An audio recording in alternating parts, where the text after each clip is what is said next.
If there are no other comments, I would like to recess this meeting, the Grand County Council.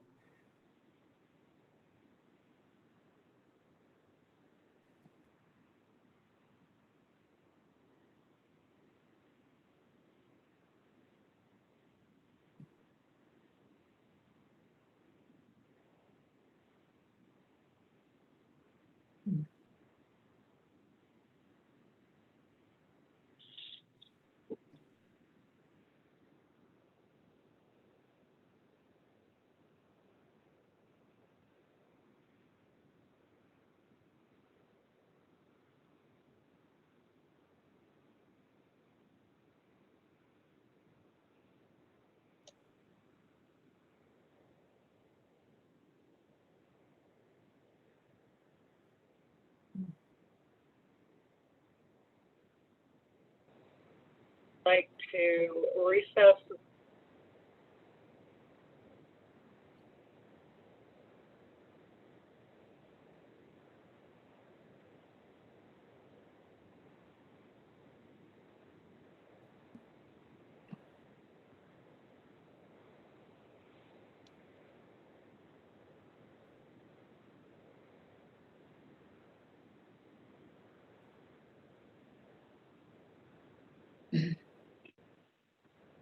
Ah, there's a fourth council member. Now we have a quorum.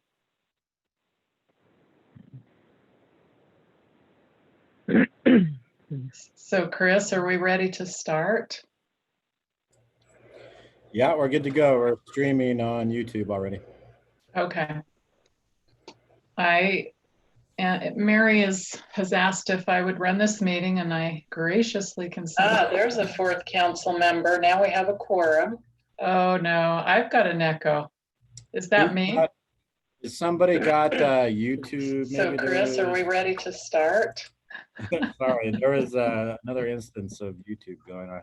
Shut that down. Go ahead. Sorry. Okay, is there an echo now? I would like to call this meeting of the Grand County Council to order. It is Tuesday, August 4th, 4:01 p.m. In attendance, we have council members Gabriel Wojtek, Evan Clapper, Mary McGann, and Jalen Hawks. Council staff, we have, get back to YouTube. Council staff, we have Quinn Hall, Clerk Auditor, Chris Baird, Council Administrator, and Mallory Nassau, Assistant Council Administrator. Greg and Rory are here too. Ah, Greg and Rory are here too. Council members Greg Halliday and Rory Paxman. So at this point, we're only missing Curtis, correct? And he will be here. He said he's running late. Okay. First on the agenda is citizens to be heard. Are there any citizens to be heard? I'm on the phone here. I don't know if you can hear me. Yes, we can hear you. Please state your name, even though I know who you are. This is Sarah Melnikoff, and I wanted to make a short comment about the Bike Skills Park. Okay, go ahead. Having spent over 16 years on the Parkway, having this come up has been absolutely gut-wrenching. It's been very difficult for teachers, for seniors, artists, business owners, and many more who have expressed their dismay at losing this tranquil and very special part of the Parkway. 100 East, that area is in a riparian, not a wilderness area, a riparian area. It's a floodplain, it's a floodway, and it is very much part of a shrinking wildlife corridor. Anonymous Park was recommended by experts in the biking industry, including bike shop owners here who have distanced themselves from this particular park at 100 East because of what it's doing to the community. That has plenty of capacity. It has ADA compliance on one of the sidewalks. parking, it has a bathroom, and it's a place I go to every day, and I see all ages, little toddlers to 5 or 6 years old, to teenagers, to older kids, to adults using it all together peacefully and happily. There's the beginning of a skills section there already. If this is beyond the ability to change, I'm begging you with everything I have in my heart and soul to put the pause button on this. Let us have an expert redesign the grading project, the grading plan, to preserve as much of the natural elements as possible in order to protect the trees and other things that are already there. This is a very special, unique area. One thing that bothers me a lot is the homeless have been used as a punching bag and an excuse to build something here. And I've heard people on public meetings talk about the homeless. You could put the N word in or the S word, and that's how it sounds. We need to help the homeless move forward, not just use them as an excuse to build something. I don't think the city and the county are really doing anything I can think of to help the homeless, and I've been working with them for 12 years. So, you know, let's do something to help them move forward instead of using them as an excuse to destroy this special area. And then, you know, they can be part of our community, not someone shunned. So I'm just begging you, it's not a big rush. If it's delayed for a couple of months while there's a redesign, let's compromise and work together so that you don't have half the community torn apart and heartbroken, and the biking community very happy to have this amenity here. The other thing that really quickly I'll say is it came out recently that this was not a standalone park. It was part of a much grander scheme spelled out in the grant put forward by the Economic Development Office and GCATT, and cited in the mayor's letter to the grantor to make this first of its kind in the region outdoor recreation corridor, turning the entire parkway into a skills area. That concept, it wasn't a concept, it was a solidly stated thing in the grant. We need to hit pause and make sure that's not going to be the plan going forward. That will destroy the parkway.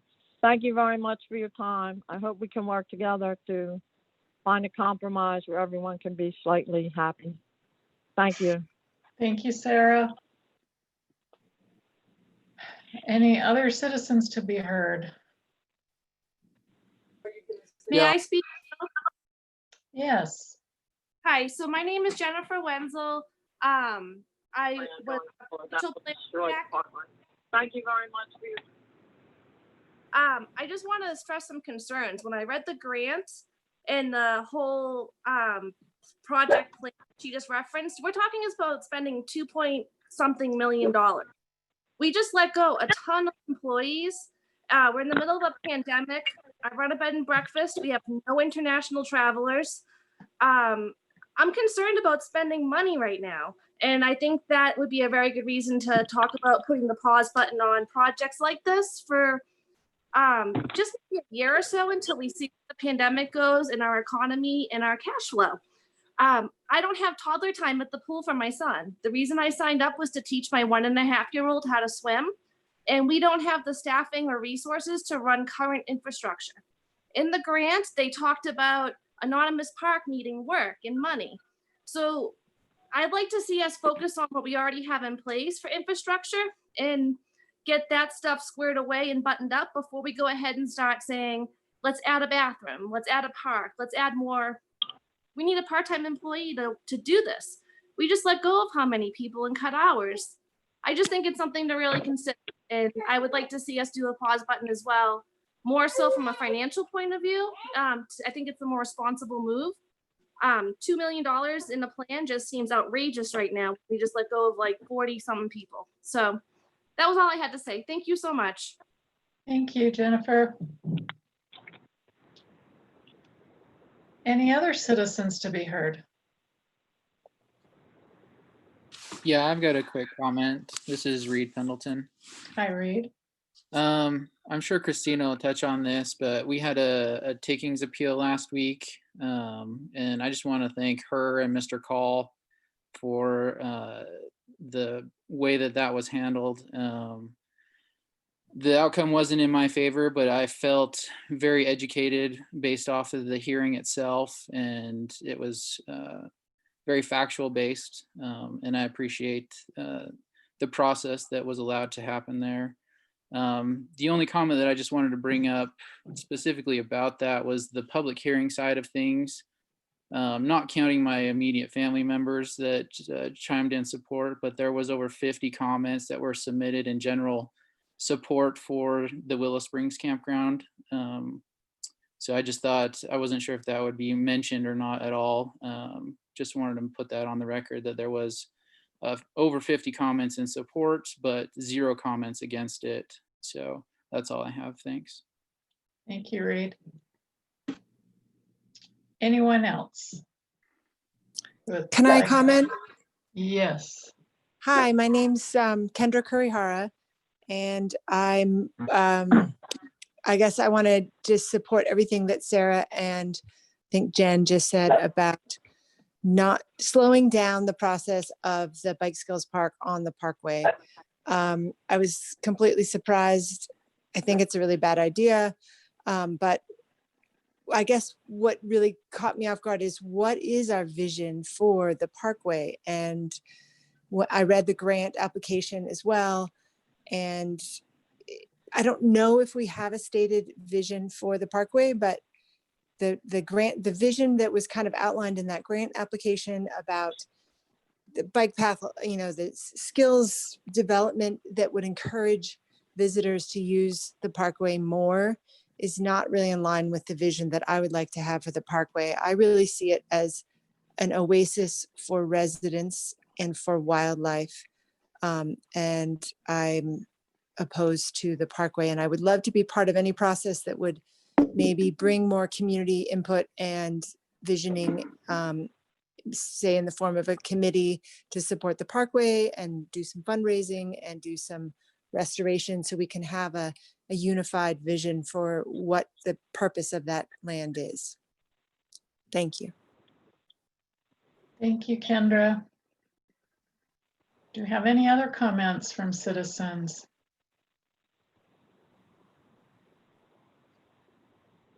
Okay, that looks like that is it for citizens to be heard. If the meeting goes until 6, which I suspect it will, we will have another citizens to be heard portion on the agenda. Next is approval of minutes from July 21st, 2020. Do I have a motion to approve those minutes? I move to approve the minutes from July 21st, 2020. Thank you. Mary's made the motion. Do I have a second? Second. Seconded by Greg Halliday. Any discussion? If not, I will call the vote. All those in favor, raise your hand and say aye. Aye. That looks unanimous. Correct me if I'm wrong. So motion to approve the minutes from July 21, 2020 passes unanimously 6-0. Next on the agenda is ratification of payment of bills. Do I have a motion? I move to pay the bills, total bills at $242,642, payroll 221. Mary? Is You it not missed the coming? cents. Yeah, probably. Oh, get I'm the sorry. cents on. Okay, $242,642.38. Payroll, $221,759.15. Total bills and payrolls, $464,401.53.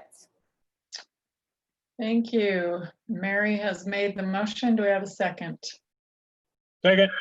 Seconded by Greg Halliday. Any discussion? I did have a curiosity again. It's on page, trying to scroll to get there. But it was basically a bunch of stays at the Hyatt Regency, and just wondered what that was about. The local Hyatt Regency. So it must have been out of towners. Yeah, I can check into that, Jalen, and get back to you, but off the top of my head, I don't know. Okay. As long And as I'm noticing this, Jalen, I wanted to jump back to your point last week. If you can come up with an X number that you want called out, I've discussed this with Christina about, we talked last week about certain expenses, and when they are large, you'd like to have them called out on the breakout sheet, and that's fine. We can do that. But if we could get some direction as far as an X value, any expense over X should be called out or detailed in the printout, then we can go ahead and do that. If you want to come up with just a number off the top of your head, it doesn't matter.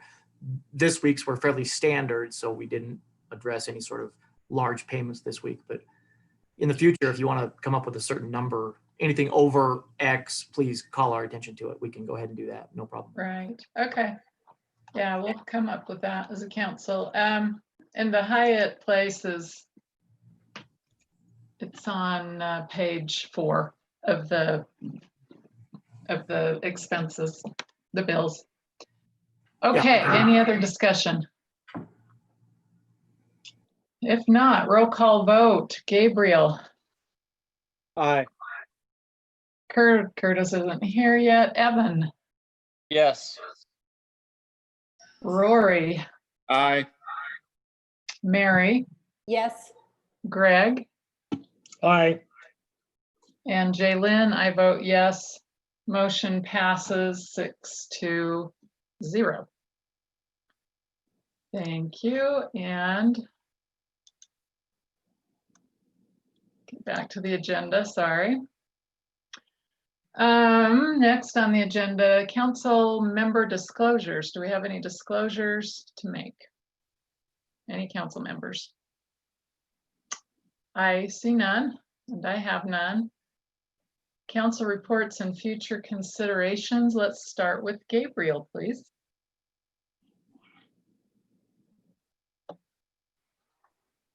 I don't have any updates for this meeting. Thank you. Okay. Evan. Yeah, let's see. I think the biggest update is, I'll go ahead and speak about it now. It was regarding the December oil and gas lease. We have an agenda item later ratifying a cooperating agency status, a memorandum of understanding. Comments were actually ending on the 5th. So I took it upon myself to get up to speed on what was going on. The December sale actually only included one single parcel. It's currently completely surrounded by other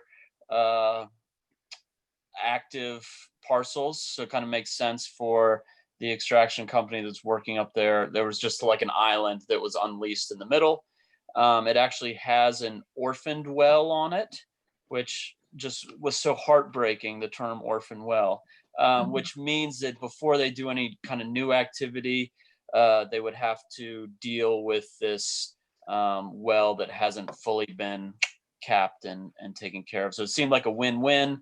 I forget if I just said it was north of I-70 in the Cisco area. So that single parcel, I clarified that there wouldn't be any of the deferred parcels from the September sale included in that sale. I asked for the environmental assessment to have specific verbiage about any recreation use in the area. And I just reiterated again that we would like to maintain that cooperating status on any future sales. So it was really just those 3 points that were discussed. And they said they didn't need it on a county letterhead. So I just wanted to bring the rest of the council up to speed on that discussion. Basically, I didn't request for any change of what was going on. It was just kind of getting us up to speed. So besides that, I will let others report on the transportation meeting that was rescheduled and I wasn't able to attend. And let me just glance at my calendar real quick to see what I feel like there was another one I was going to report on. Oh yeah, after we formed the solar working group for the airport, there was a UAC call. There's a lot of other counties that are using solar farms as a revenue generating source for the county to alleviate tax burdens. And I think that might be worth something investigating. I think that the group that we formed may have been more interested in the scope of just providing for the airport's needs, but due to the location of power lines out there and things like that, it might be worth aiming for the sky. And so there's a team at UAC that has done a lot of these negotiations and creating incentives for private solar companies to get involved in some of these projects. Emory County, our neighbors, they currently have like 3 projects going on. And so I would like to explore that more and maybe piggyback this on that new working group, or maybe it's a separate thing. So still just kind of scratching at the surface and looking at information to see what makes sense. I think you all, and just shifting gears, I think you all received an update from Andy at EMS about the status of the building. They're just about to wrap up the design phase. They're continuing to kind of shave costs off. So it's not going to be the dream building, but in the reality of what we're living in, that's kind of acceptable to the board and all that. So they're reducing the design cost, reducing the cost of the building through the design process. And once that has like a maximum cost, and we'll kind of move forward from there. But the timeline looks acceptable.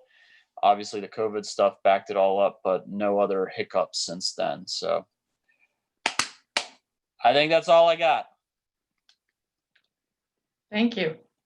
Yeah. And let me just add in here that I'm looking at elected officials' reports after we're to that point. And I did neglect to mention that Christina Sloan, our county attorney, is also present at the meeting, and I believe has been since the beginning. Next, let's hear from Rory. Well, mine's pretty simple. I was supposed to have airport board yesterday. It got canceled because of the power outage. So scheduled to do the meeting some other time, hopefully in this next week. I'll let you know. Okay, thank you. Mary. Yes, we had on the 22nd of July was the Homeless Coordinating Committee. Lynette from the Utah Support Advocate for Recovery Awareness said they are seeing people, and over the phone, they have had a family fun activity for families, and they are working on keeping people engaged with recovery. There have been many people who have relapsed during this crisis, and they are doing crisis phone services. Four Corners are seeing clients remotely and in person and taking crisis calls. The Department of Workforce Service has 116 employment openings. They have a dedicated phone number. So if you're interested or hunting for a job, the number is dedicated. It is 719-2600, and it is always manned.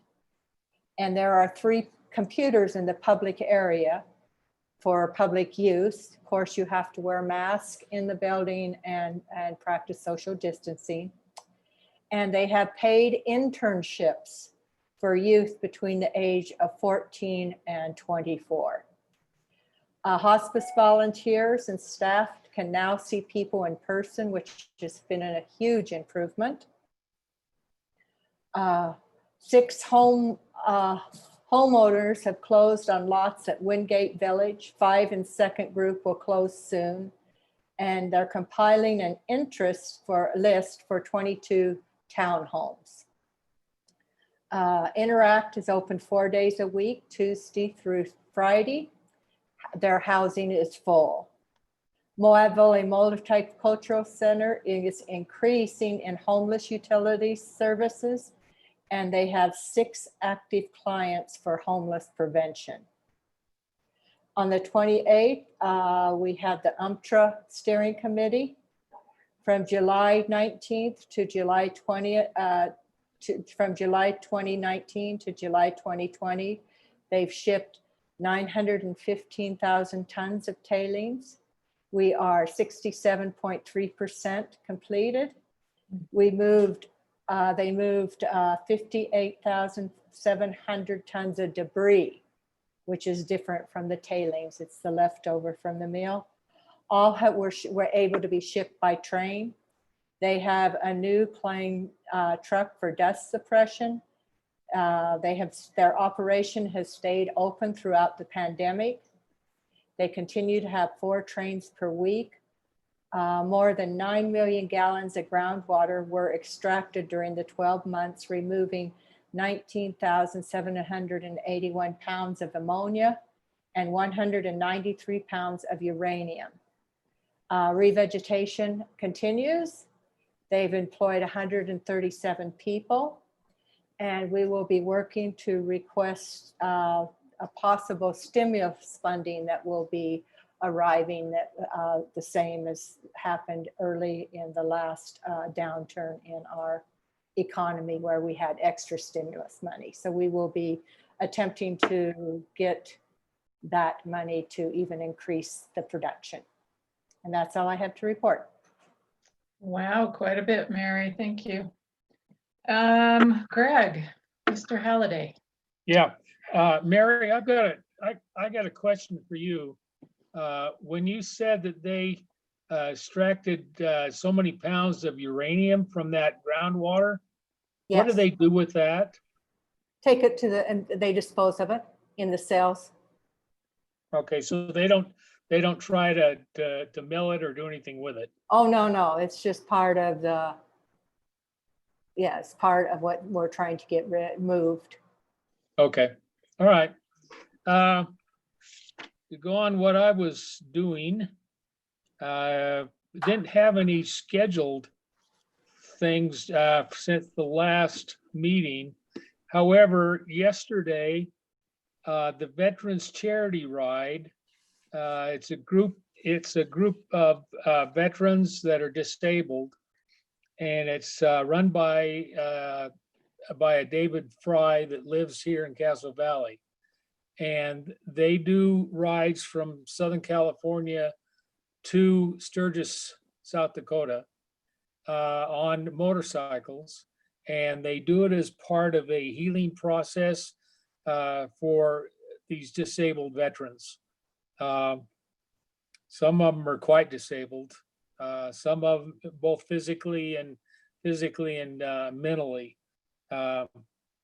I represented the council last year with them, and did so again this year, and was happy to see these veterans getting help so that they can become productive citizens of society again, and be able to maintain a good quality of life. So I just wanted to bring that to everybody's attention, and that's all I've got. Thank you, Greg. I have not seen Curtis join us yet, so I will go ahead and give my report.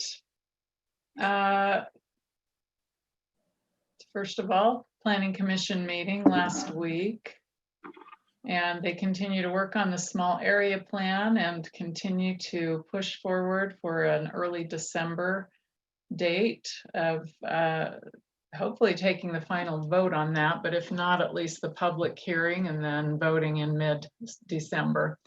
It's very important that we have as much public input as possible, and as you know, COVID-19 has put a wrench in in-person gatherings. And so it's very important that the survey that the Planning Commission and staff have created get out to as many residents as it possibly can. I know that the council has all received that, and if you have any email lists that you work with, they would appreciate it if you would get it out any way you can, and just apologize for cross postings because that will inevitably happen. I don't think SurveyMonkey will let you take it twice, so that's not really an issue. Other than that, I went to the Arches Hotspot Funding meeting. They continue to work on dispersed parking downtown. A small work group, as Curtis mentioned last meeting, has been drawing up preliminary plans for parking spaces within a block each way of Main Street, and I believe it goes from First North to First South, and have come up with quite a few extra parking spaces. So we look forward to that.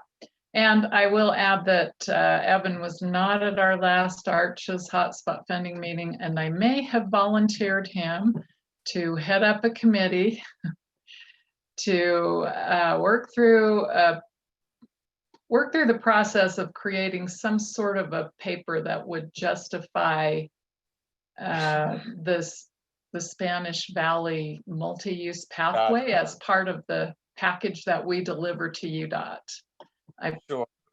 I volunteered him because I knew he was working in that committee and he would be very excited about it, as am I, and I want it to get its fair shot at this process.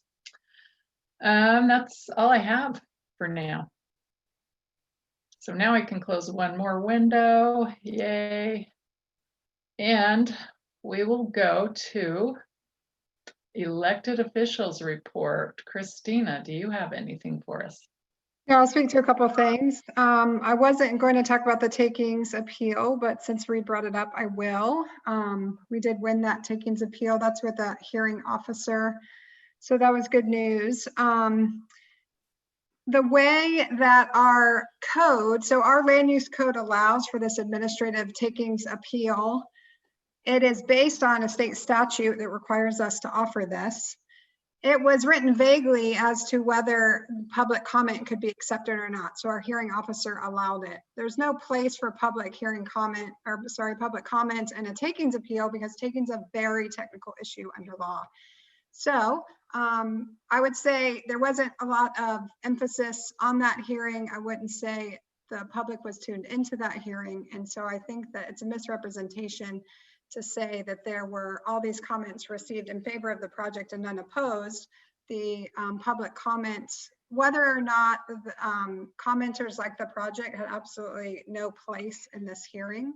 Therefore, I don't think, the public in general was engaged on the issue. So just so you guys know, keeping that in context, we are working, Mallory's helping me, Mila's helping me with a somewhat quick land use update to just touch on a few issues that are in our code. Some of these are consistencies, some of these are errors, some of these are places where the language we use just isn't consistent with statute, so it's hard to find things. It's kind of a quick and dirty land use update. This takings appeal section is one of the sections we are going to be updating. We are going to take out the public hearing requirement because it's not required by statute and it's just not relevant, and actually led to a lot of work on Mila's part to try to put together these irrelevant public comments. But you will see that soon. I think maybe the September 1 meeting. And the only other thing I want to touch on is, if y'all remember, we're in this big class action lawsuit about opioids, and we have had a firm represent us. Of course, this is one of these contingency arrangements where we're not paying any fees and we don't owe anything to the attorneys unless they get an award.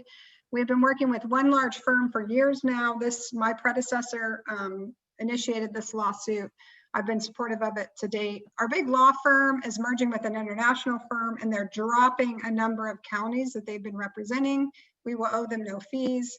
There is another law firm that's representing a number of the other counties involved, and they will be contacting us, but I am not sure if that means we'll stay in the litigation or not, depending on what that contingency arrangement looks like and what those details are. So I will keep you guys updated on that. And otherwise, I think those are the only two matters that the public would be interested in. Okay, thank you. Quinn, County Clerk, do you have anything?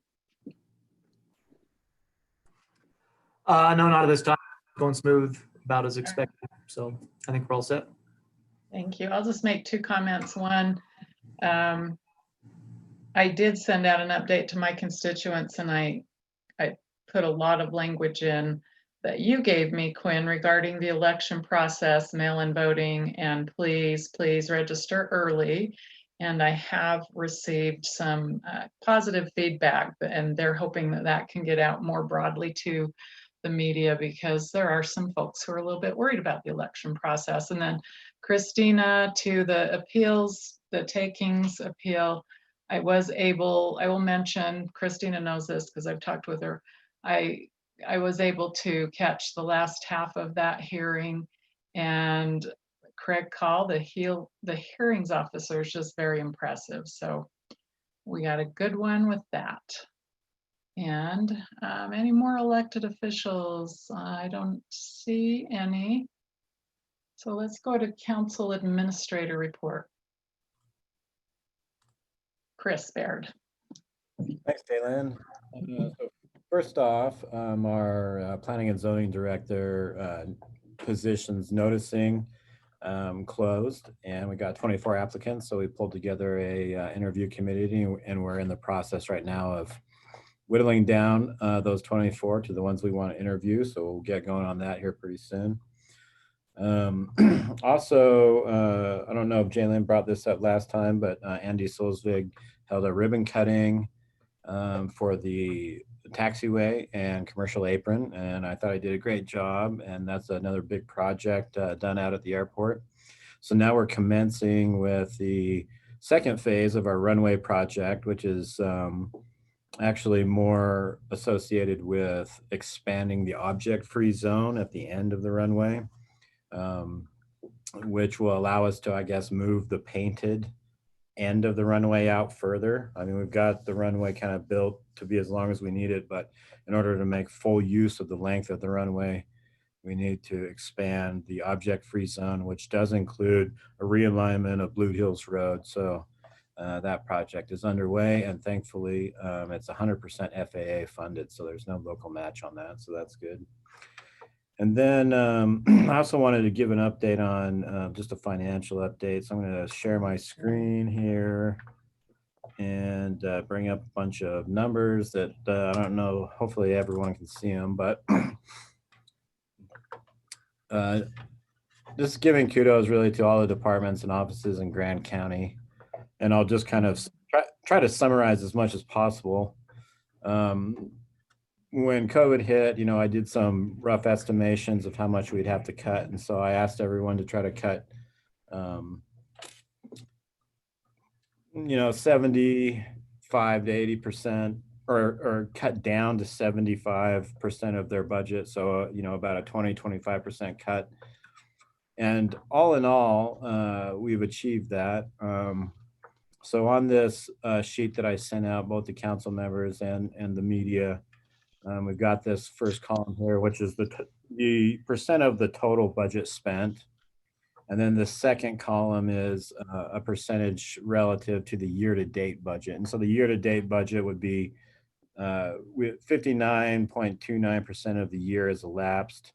And so this would be relative to 59.29% of the budget and expenditures. And so across all these departments in the general fund, we're sitting close to 76%, and which is exactly what I'd hope, very near to exactly what I was hoping where we'd be. And if you factor in other cuts associated with transfers to capital projects, et cetera, the general fund is actually at 65% relative to the budget. These other funds are doing relatively well also. You'll maybe notice that emergency management is at 154%, and that's just because we've been coding our emergency COVID expenses specifically into that department. So hopefully most of that will be covered by either FEMA reimbursement or CARES Act funding. So that's not really a big concern, but I just wanted to bring up that, we're really just about right on track with the budget cuts that we were hoping to make. Moving into some revenue statistics, I'll just move through these really quickly. The first 5 months are actual numbers, actual revenue for sales, use, and excise taxes that we've received. January was 112% relative to 2019, and these are all relative to 2019. And this was obviously before COVID concerns started affecting our revenues and our economy. In February, before we shut down, it was already starting to affect us. 85% of normal, or not of normal, but of 2019 numbers. And then in March, when we things were getting pretty serious, about halfway through March, a little past halfway, I believe, we started seeing some major restrictions and closures. And then April, May, we were predominantly closed. So March was 52% of 2019. April came in at 27%. That was the lowest month. May started to come back up again, even though we were predominantly closed for the entire month at 39% relative to 2019. So then moving forward, I've started to do some projections for how things are recovering, and using a variety of data points to try to estimate. I would say that we're likely probably recovering a bit faster actually than these numbers. So I'm speculating that we'll see around 58% in June, 67% in July, 75% by August, 79% by October, and then kind of leveling out between around 84 to 87% for the rest of the year. Obviously this is just all best guesses, but it appears to me like the economy is steadily recovering, and as long as we don't have any major COVID outbreaks or additional closures or restrictions, I would think that these numbers are probably reasonably accurate. I also broke down these same figures, projected figures, but by tax type.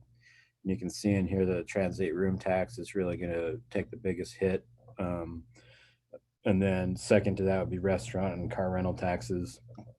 Our other general sales taxes are buoyed by the locals, whereas restaurant, car, and transit room tax are more, steadily dependent on visitors.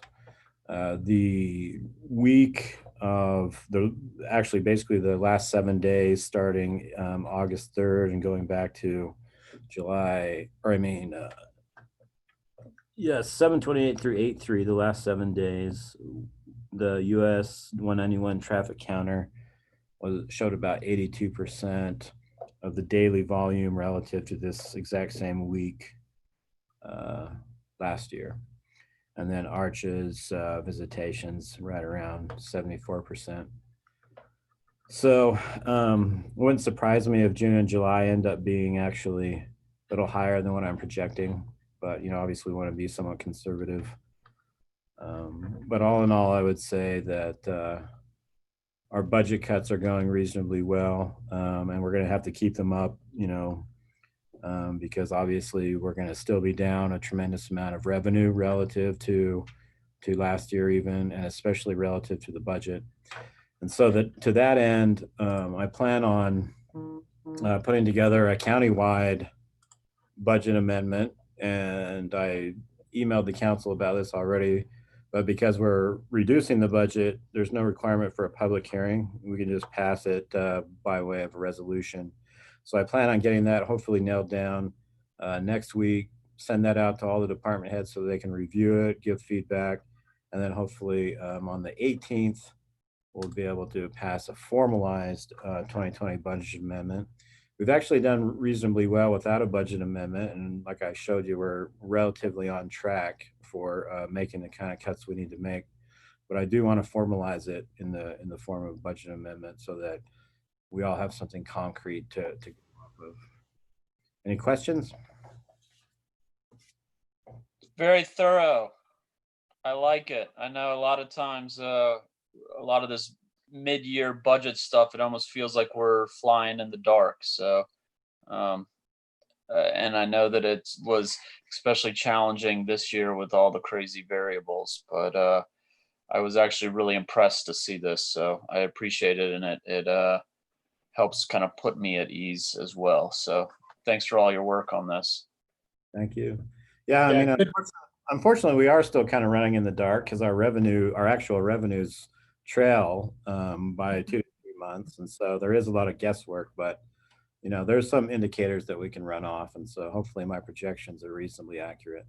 I think just having them in the neighborhood is beneficial, you know, without really doing the heavy lifting. You know, I didn't know if it was 50% or 20% or 75 or whatever. So just having it in the neighborhood is enlightening for me, and hopefully we can get some of the crews back and in the office, and you know, kind of get those services back up to normal standards for our citizens. So yeah, and so I guess that brings up another update is that most of the furloughed employees have come back to work, and the extended unemployment benefits expired at the end of last month on the 31st.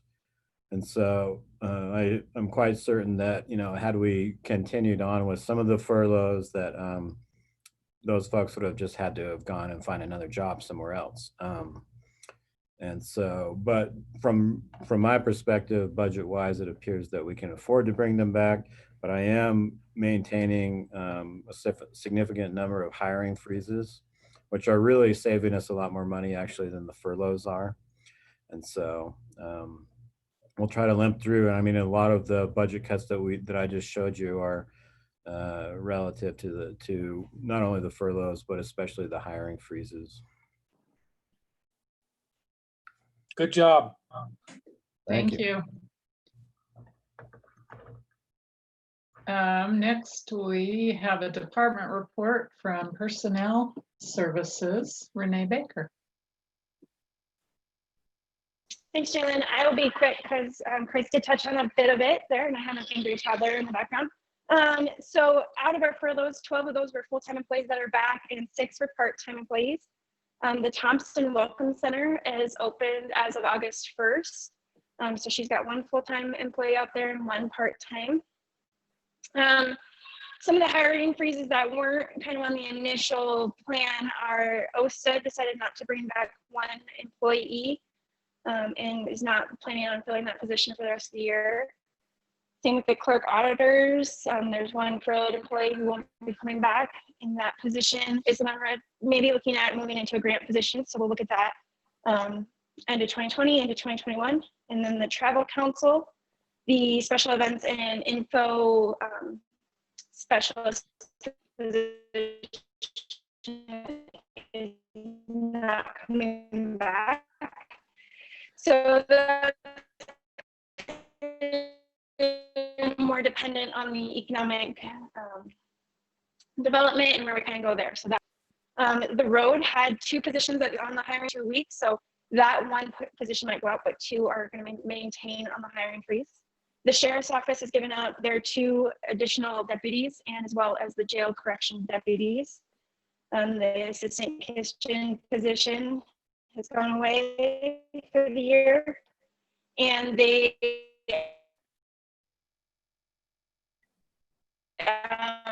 we're budgeted for a public information officer, kind of also handling their social media as a part-time position. So they've given that position up. Some other kind of cost savings, there's been some changes there, and that might be hired as again quite a significant savings on that position. As well as the payroll position, we furloughed 1 and she decided not to return. So we rehired that, and my new payroll coordinator started on the 27th. And then with some changes in the Community and Economic Development Department, the CED specialist position has also seen some savings. Some other kind of updates. We currently have 2 employees utilizing the expanded FMLA, which is the Family Medical Leave Act. Under the CARES Act, they can use that they can use that expanded FMLA for childcare. And that's paid at a 2/3 rate of their salary. We can actually use the CARES Act funding to cover our salary costs of that. And we also can use the CARES Act funding to cover the unemployment costs that we saw from the furloughs. And then just one other impact is the COVID sick leave hours. We've used 362 to date, and the CARES Act funding can also cover those. So that's about all I have as an update. Thank you, Renee. I do have a question for Quinn, who does the minutes off of the recordings of these meetings. When people cut out and they're garbled, and you know what I mean, is that how the recording you have sounds, or do you have is it just on my end that I hear that garbled stuff? No, it generally ends up garbled on the recording. As far as the minutes go, I do my best to get through. They're a brief summary anyway. If I feel like I've missed any really important points, I generally reach out to the presenter or the commenter. Yeah. for some Okay. clarification, but generally speaking, it's not a huge problem so far. Okay. Thank you. So to that end, Renee, I guess if you didn't catch on, you're kind of cutting out. So if you could just send maybe that in written form to the council. Yeah, absolutely. All right, With the thank you. power outage being in the valley, I don't have great internet today, so. Okay, thank you. Okay, thank you. Next, do we have any agency reports? I think not. So we'll move on to presentations. First, we have a presentation. COVID-19 update from Moab Regional Hospital given by Jen Sadoff, hospital CEO, and Dr. Dylan Cole, Chief of Staff, correct? He's a Chief Medical Officer. Chief Medical Officer. Thank you. So thank you so much. We want to be able to answer any questions that you may have. So we'll be kind of brief with the information that we present. Just a few stats that we thought you might be interested in. We've done 3,557 COVID PCR tests, and that's the test that for somebody who's actively contagious with COVID-19 since March 1st. Of those tests, we've had a total of 65 positives. 45 of those are reported by the health department. That means they're local. So about 20 of the positive tests that we've done belong to people who were traveling through here. Currently, there are 6 active cases in Grand County. Our testing program is up and going. That's the asymptomatic testing program. I believe some of the county employees are participating in that. There are over 60 employers participating in that program. Dr. Cole's going to talk a little bit about what's going on with that and sort of long-term strategy and also some of the challenges that we might face there. Yeah.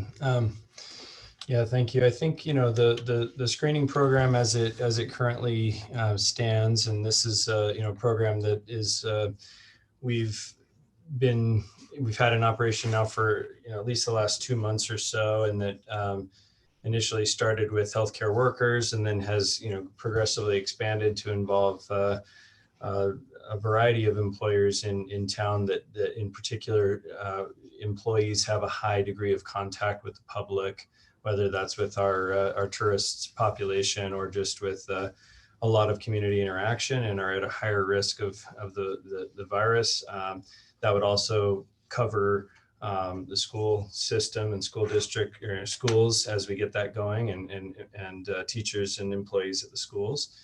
And in all honesty, the way that program is currently structured was, kind of a program developed off of a vision that Dr. Ashish Jha and his team at the Harvard's Global Health Institute put together towards really using the cornerstone of massive scale testing along with contact tracing and case isolation to allow us at that time to transition away from widespread shutdown and to be able to get the economy moving again.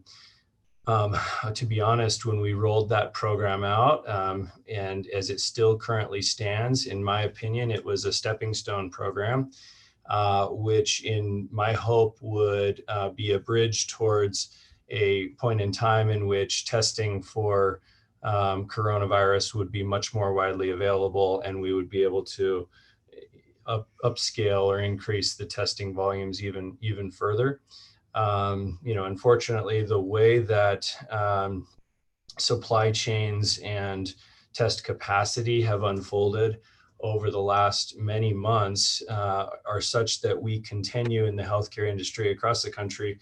We continue to be looking at a significant shortage in testing supplies and in the ability for tests, which has resulted in challenges such as longer turnaround times for test results. In some places, turnaround times for PCR test results push 10 days or more, at which point it becomes, the utility of the testing really falls off. Thankfully for us here, it hasn't been quite that bad as they have seen in other areas, but we still regularly look at 3 to 5 day turnaround times and sometimes as long as a week. Also, point of care or rapid testing is available, but not meeting the needs. It's still quite limited. So, as the program for asymptomatic screening currently stands in its current implementation, I think of it as a kind of an early detection network that we have a broad outreach into the community, and that testing is serving to hopefully give us earlier warning once community transmission and community circulation really starts to increase. That so far that program has yet to yield a single positive case, and I consider that to be evidence that we, as of yet, are not seeing the kind of widespread community circulation in Grand County that they're seeing in so many areas of the country. Looking at our testing positive rates, many places in the country are looking at test positive rates of 20% or more currently. Those are the states that are having, the worst of the upsurge. For Utah as a whole, looking over the last week or so, the test positivity rate is holding right around 9.8%. And that has reflected a decrease in daily cases to where over the last 7 days, that average daily cases is around 428. In Moab, for our tests and our numbers that we're tracking, we're still looking at about really over the last month, our weekly average test positivity rate has still been about 4 to 4.5%. So again, also echoing that really in terms of how widespread community circulation is, we've continued to stay lower than the statewide numbers. I think in that early detection, one last thought, that early detection in terms of the asymptomatic screening, there may become a point in time when if we hit a point in which community circulation is significantly higher, then that program in its current form may lose some of its utility, because it only, right now, on average, we have capacity to test those asymptomatic workers about once a month, and again, I had hoped that would be a bridging stepping stone towards, more wide availability of testing where we could make that more frequent, but the supply chains and the availability hasn't yet gone that way. In fact, the director of AirUp, sorry, I'm just going to keep going on and on. The director of AirUp, we were on a call with not too long ago, and the information that this AirUp is a large laboratory that is partnered with the University of Utah, and provides a high volume of testing both within Utah and nationwide. And he continued to point to real persistent challenges in the supply chains that we will fully expect will be problematic for the foreseeable future. And as in the fall and winter season, as the potential for the demand on testing really may start to increase even higher than it is now, supply chain issues could become even worse. I do just want to give a quick shout out to the 3 nurses who've been working the testing area at Moab Regional Hospital.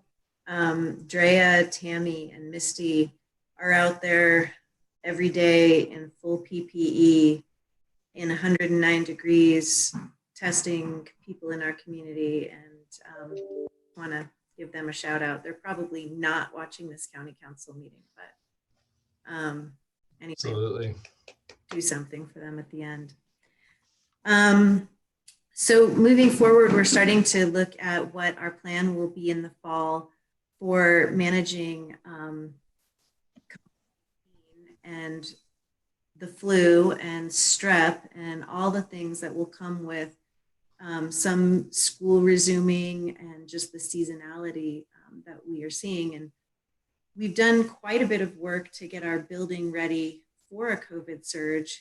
And so our goal is to establish basically a respiratory or COVID symptom urgent care that is on our site, but outside of our building, so that we can manage those patients through, the fall and winter, and don't have to subject our nurses to being out in the elements in, 109 to whatever we get down to this winter. And, quite frankly, while we'll still probably do the majority of what we can do with patients in their cars, sometimes we'll need a provider to bring them into a building, and we want to make sure that that building is separate from where we're taking care of the rest of our patients. So that's something that we're working on currently, is sorting that out. And I'll talk a little bit, I think we have a presentation after this one about our expansion plan that I can go into. And Dr. Cole, do you want to add anything about our fall plan?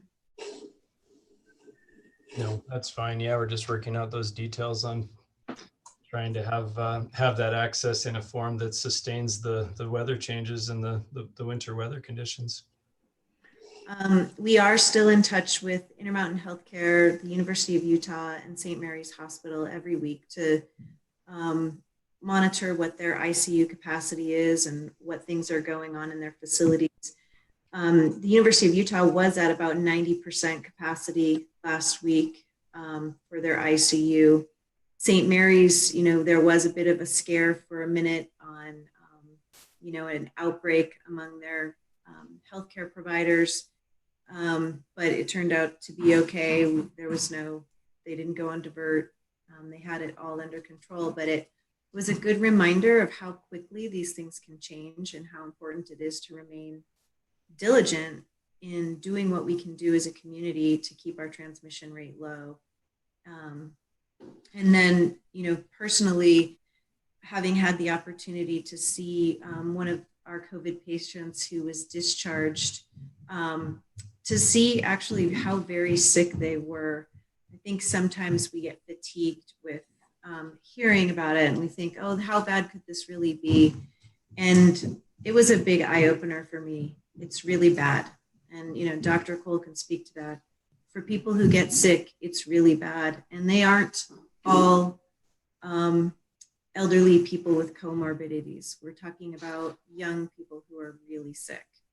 So we would continue to encourage the mask mandate in Grand County. It's working.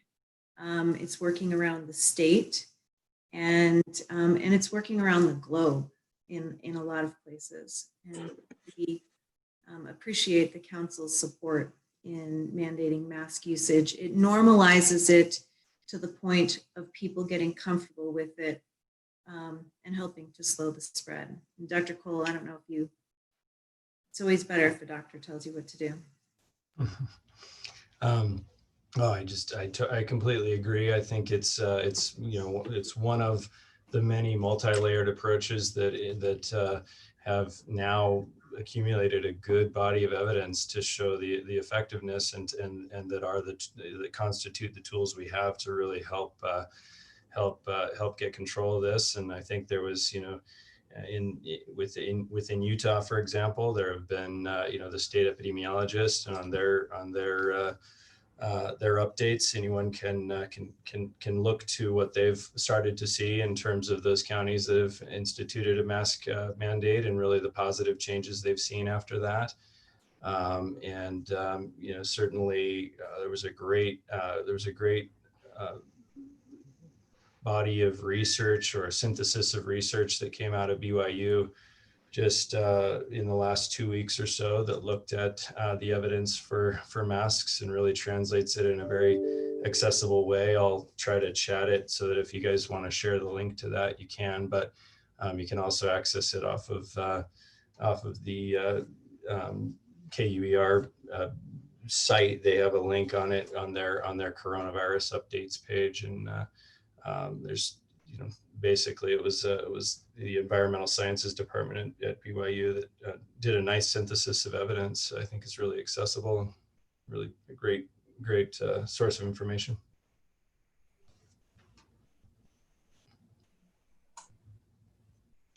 Any questions? Thank you so much for that information and presentation. Thank you for taking your time to come and be with us at this meeting. Are there any questions or comments? Christina. And you may say you don't want to weigh in, but I'm curious how much you guys have worked with the schools on their reopening plan, how comfortable you feel with it. I, of course, have kids at HMK. I've read through the plan a few times. We did have a teacher call in, Ms. Sprout, on our last meeting to say that at least at the middle school and the high school where kids are rotating, she doesn't feel like the plan goes far enough to protect teachers. Is the school district plan something you guys would talk to? Early on early on, we did have some weigh in on that. And then I think they've also been working with the health department. I haven't been personally involved in the whole process of that. So there's still some aspects of it that I'm hoping to learn about I was hoping to tune in yesterday, just like a lot of people, and hear some of the details until the power went out everywhere and we had that meeting canceled. But from what I've read in their preliminary released information, I thought there was a lot of aspects of it that were really thoughtful. I think it's a tough one. This is another one of those instances in which we're all hoping for certainty, and it's just one of those things that we probably aren't going to have for quite a while yet. So I think the best laid out plans still need to be subject to flexibility, and we just need to be able to evaluate and reevaluate as information comes out. And that would include for the schools as well. There may be one plan at the beginning of the school year, and it may have to evolve, and it may look quite different by the end. But I can tell they've put a lot of time and energy into it, and they're certainly not breezing it by. They're definitely giving it a lot of thought, which I commend them on. And it's challenging. There's a lot of recommendations by the CDC where it's a little different for healthcare providers than it is for regular people. And, making sense of all of those guidelines is really tricky. I don't think we've been significantly directly involved with their plan. That's absolutely more of the health department's role in all of this. But they've reached out to us, and we've let them know that if there's anything we can do to support them, we're happy to do so. Thanks. Thank you. Anyone else? Questions? On that similar theme of a lot of information being floating around and families preparing to return to school, would you have any resources regarding effectiveness of different styles of masks to be shared? I've recently seen some that were so sheer you could actually see people's mouths through them. I've also seen the kind of like welding mask style where it's like the clear plastic, and I've seen some that almost look like an oxygen hard plastic sort of thing. And without getting down into the weeds too much, is there a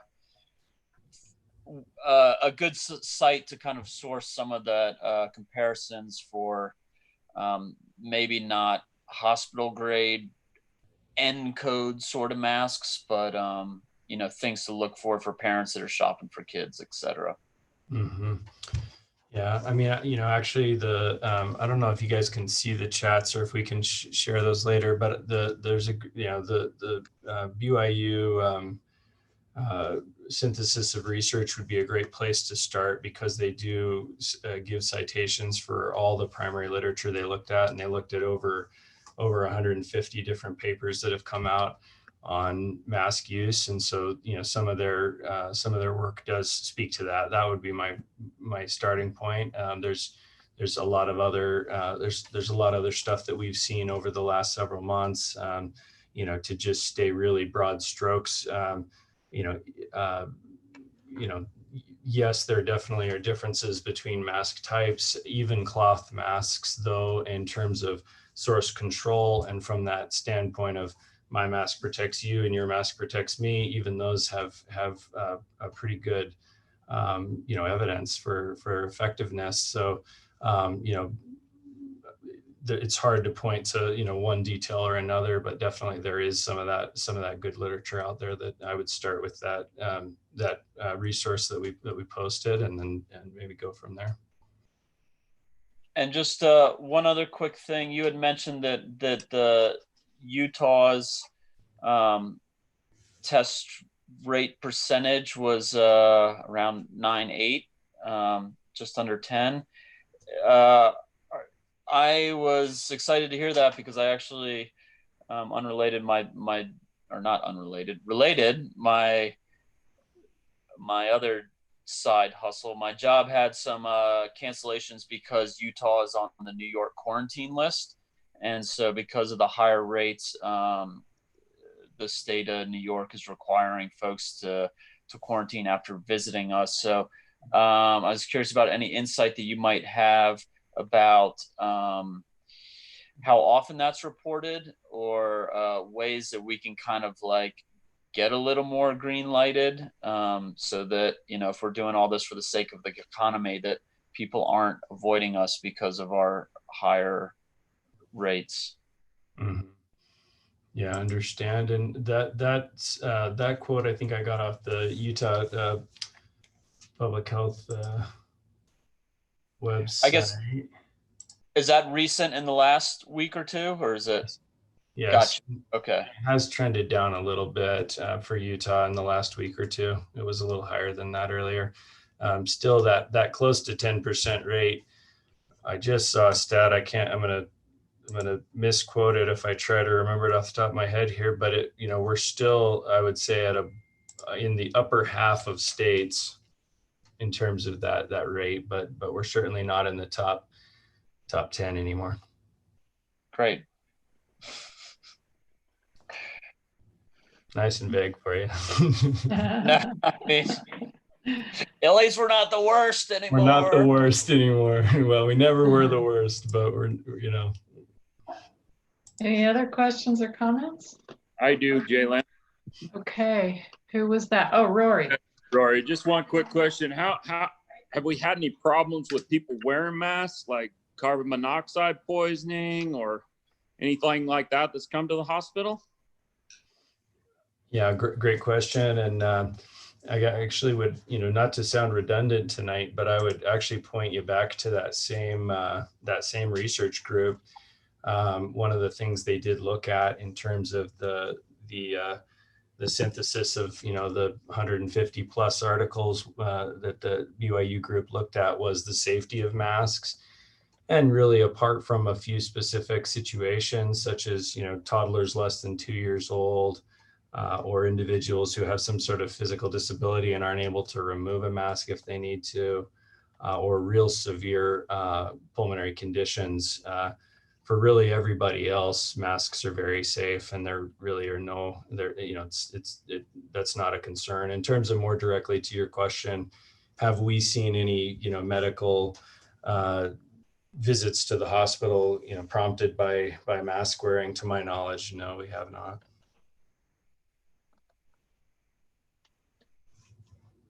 Okay, for those of you who are in the YouTube audience and don't have access to the chat, I'm going to read off the reference, the address to type into your search bar to access that article that he's talking about, the research. It's pws.byu.edu// only one of them, COVID-19-AND-MASKS. Sorry, I spelled half of them and didn't spell the other half. But the 19 is the number 19, not the written. So again, that's pws.byu.edu/COVID-19-and-masks. And I just type that address into my search bar and it comes up. So anything else? All right. Be a little more exact, Evan, as of an update through it's a kind of a daily bulletin in healthcare industry that they blast out, but it looks like at our roughly 10% rate, we're right about 14th in terms of ranking of states with the highest transmission positivity rates right now. Okay.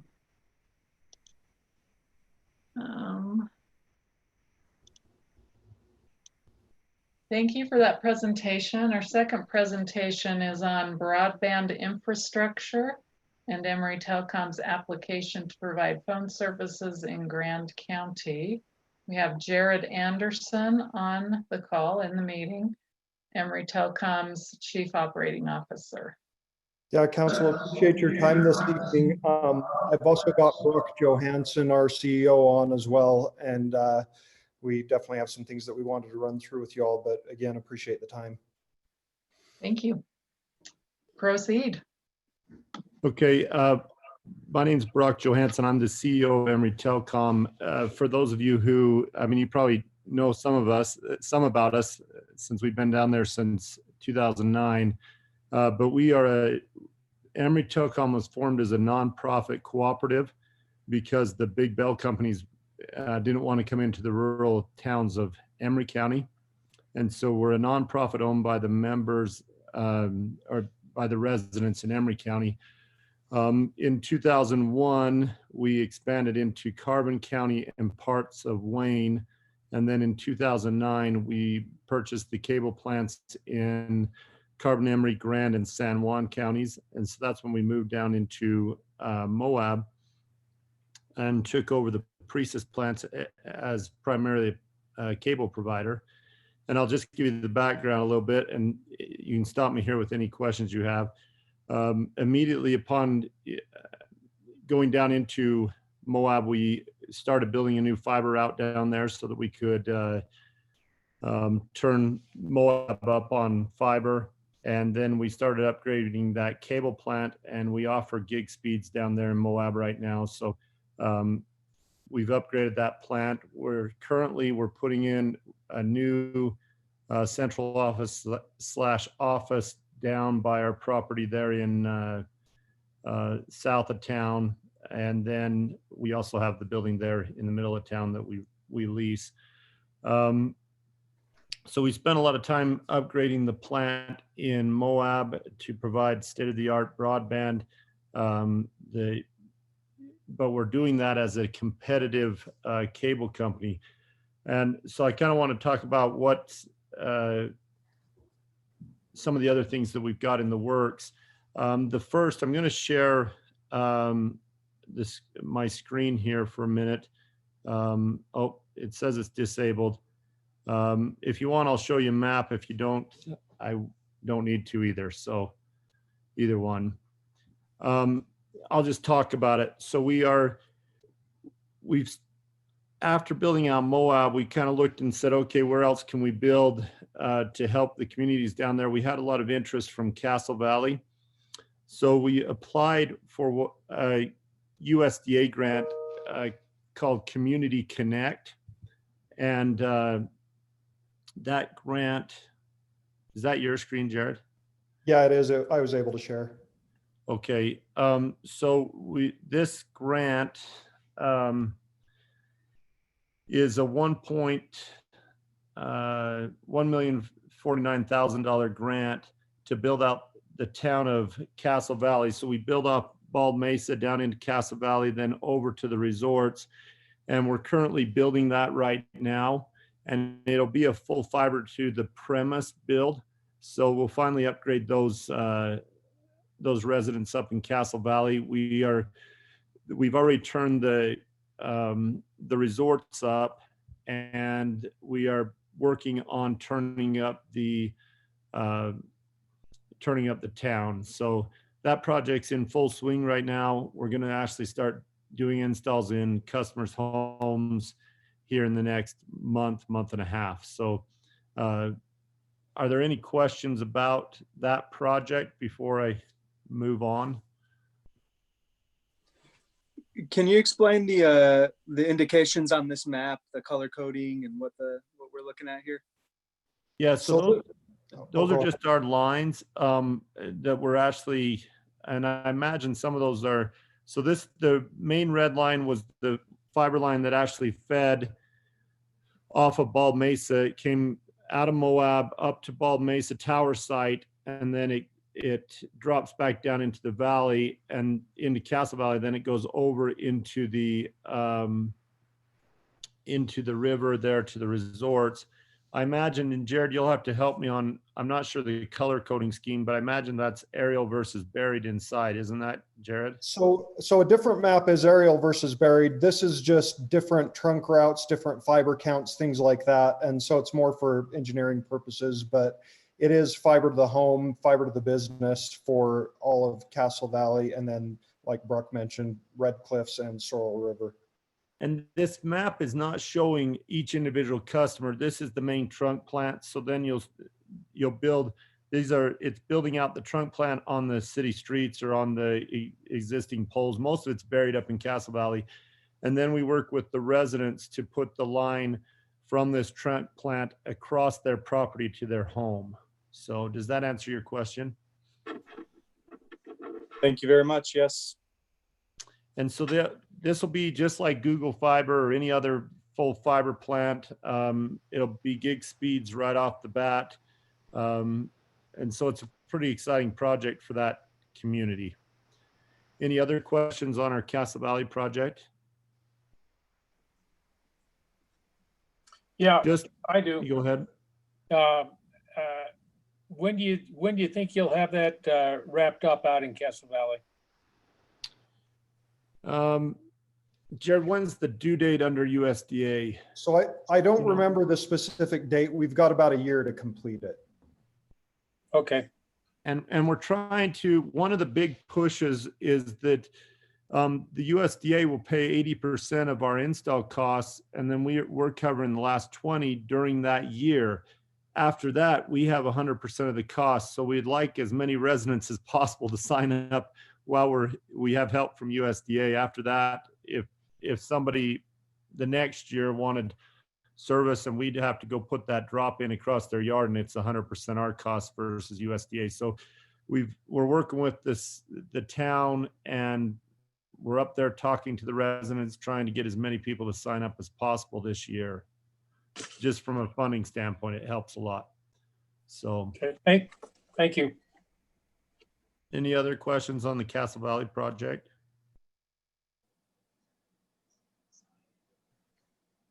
Okay, and so then, and I know this doesn't apply to Grand, but I'll just let you know this so that you are aware of what's going on also. Jared, if you slide out just a little bit on that map, we also went down and applied for a grant to build out the town of LaSalle. I'm not sure it'll be on this map. And Jared, I can share, let me share my screen because I've got it up here. Okay. So.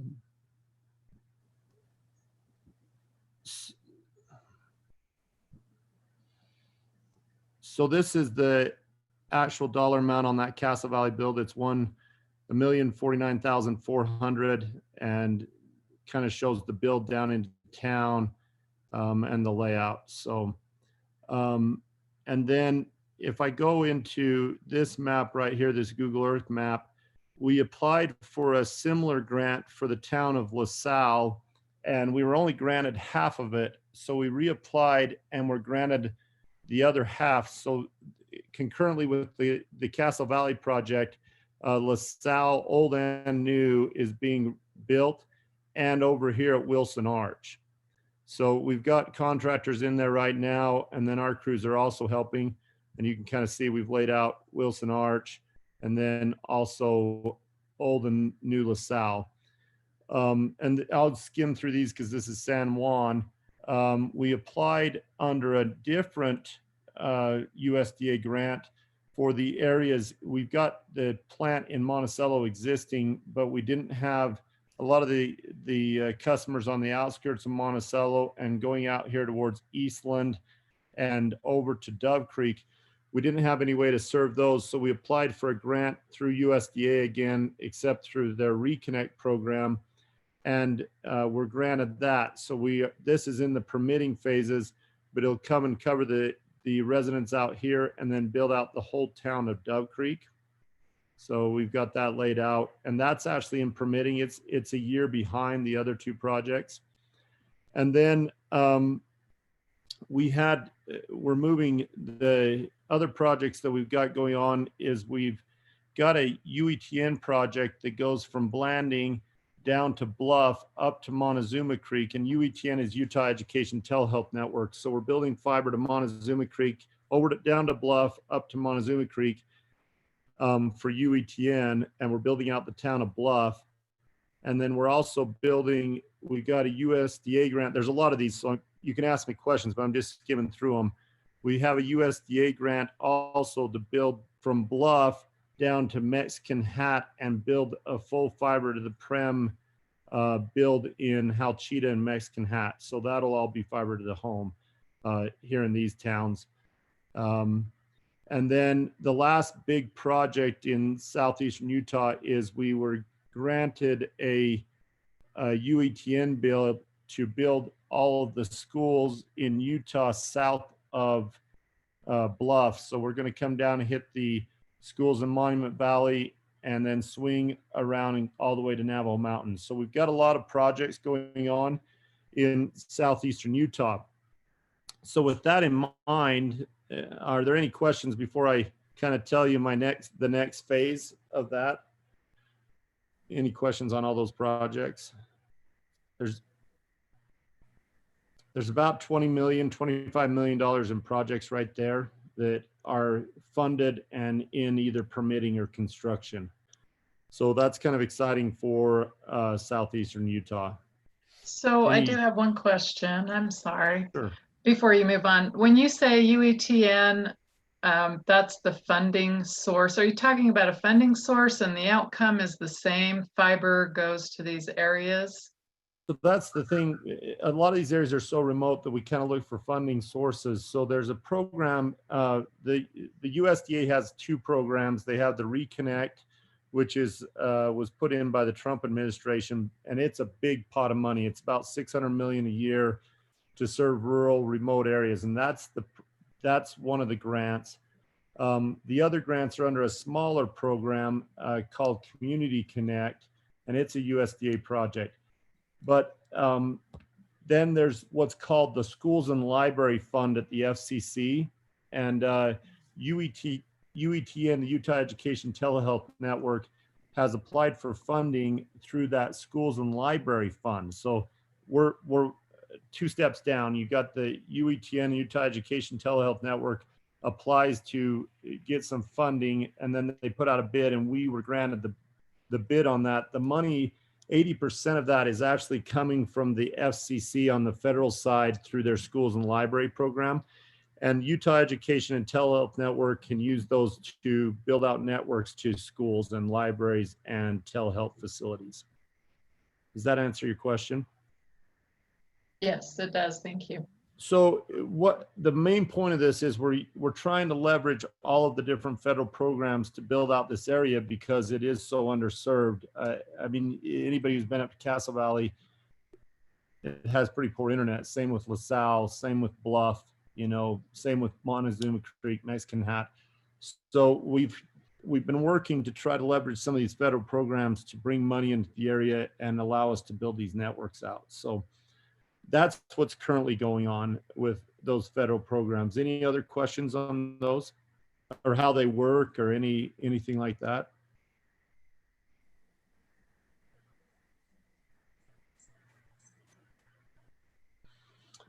Okay, and so then this brings me to the state side. So we've got quite a bit of funding to build out San Juan and Grand counties through the federal side, but there's some areas that are not under these grants.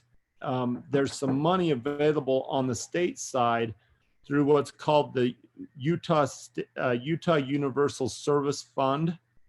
And it's a fund that allows a company to go into these rural areas in Utah, and if they can't make a business plan, they can submit their costs, and if they're reasonable, they can receive help to put those networks in. The problem with that fund is that the only company that can apply in an area is the certificated telephone company. And so currently in Grand and San Juan counties, that's Frontier. And so there's no way for us to take advantage of state funding to build out these networks in Grand and San Juan counties. And so we have applied, and this is we're updating the county commission on.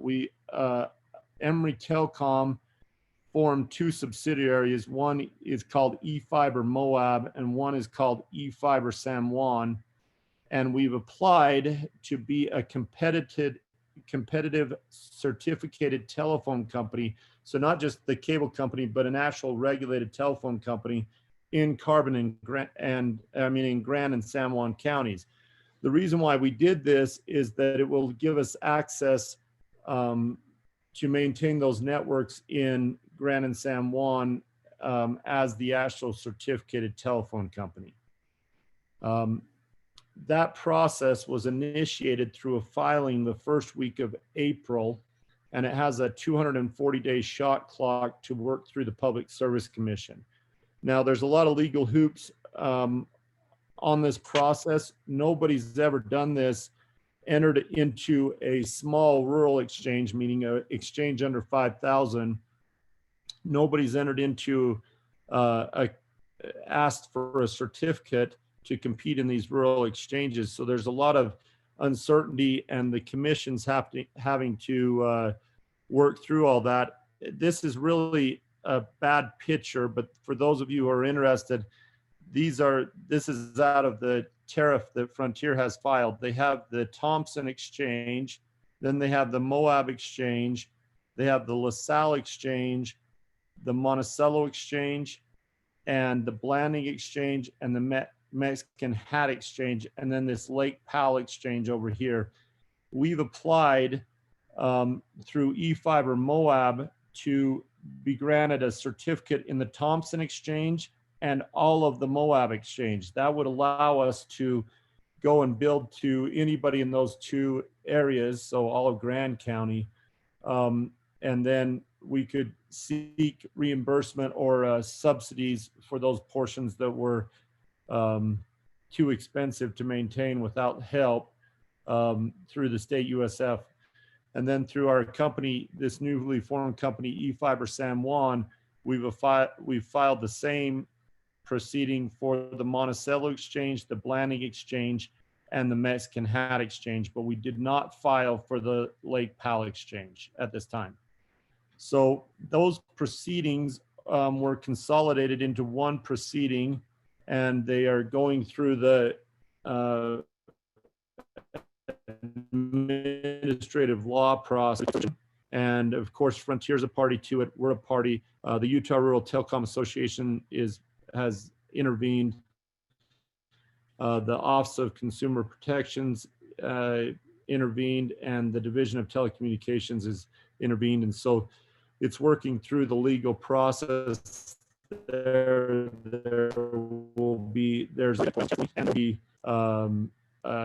an actual hearing at some point. Right now, motions are going back and forth like a normal legal case. So does that make, what questions does the group have about that?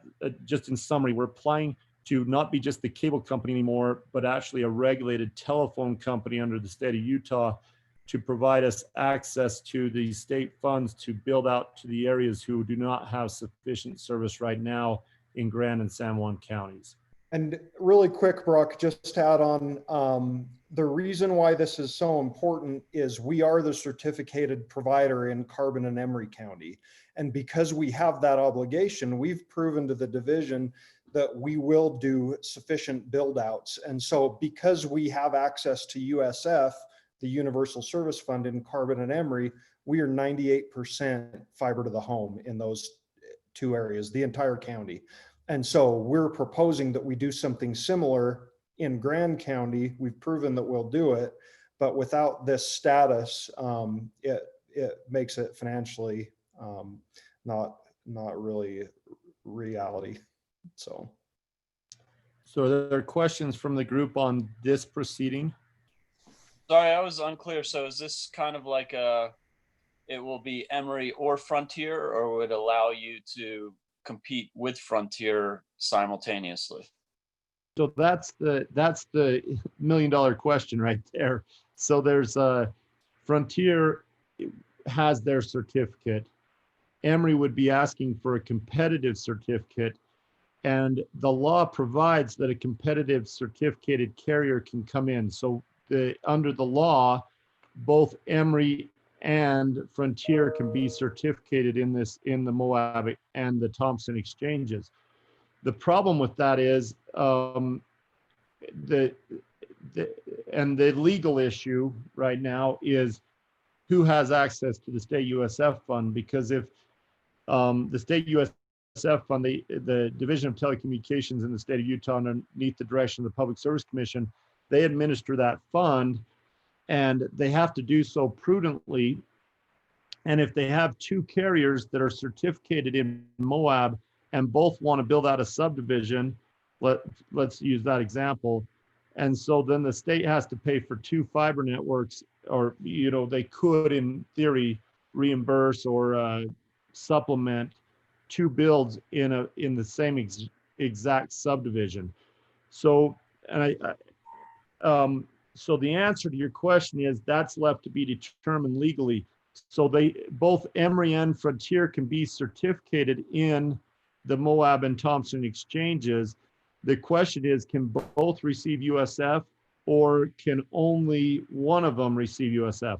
Now, Frontier, you have to, the way it works is you've got to maintain a rate base. So you've got to have sufficient investment, and then you get a return on your investment. Frontier hasn't invested for so long, they haven't had access to that. They haven't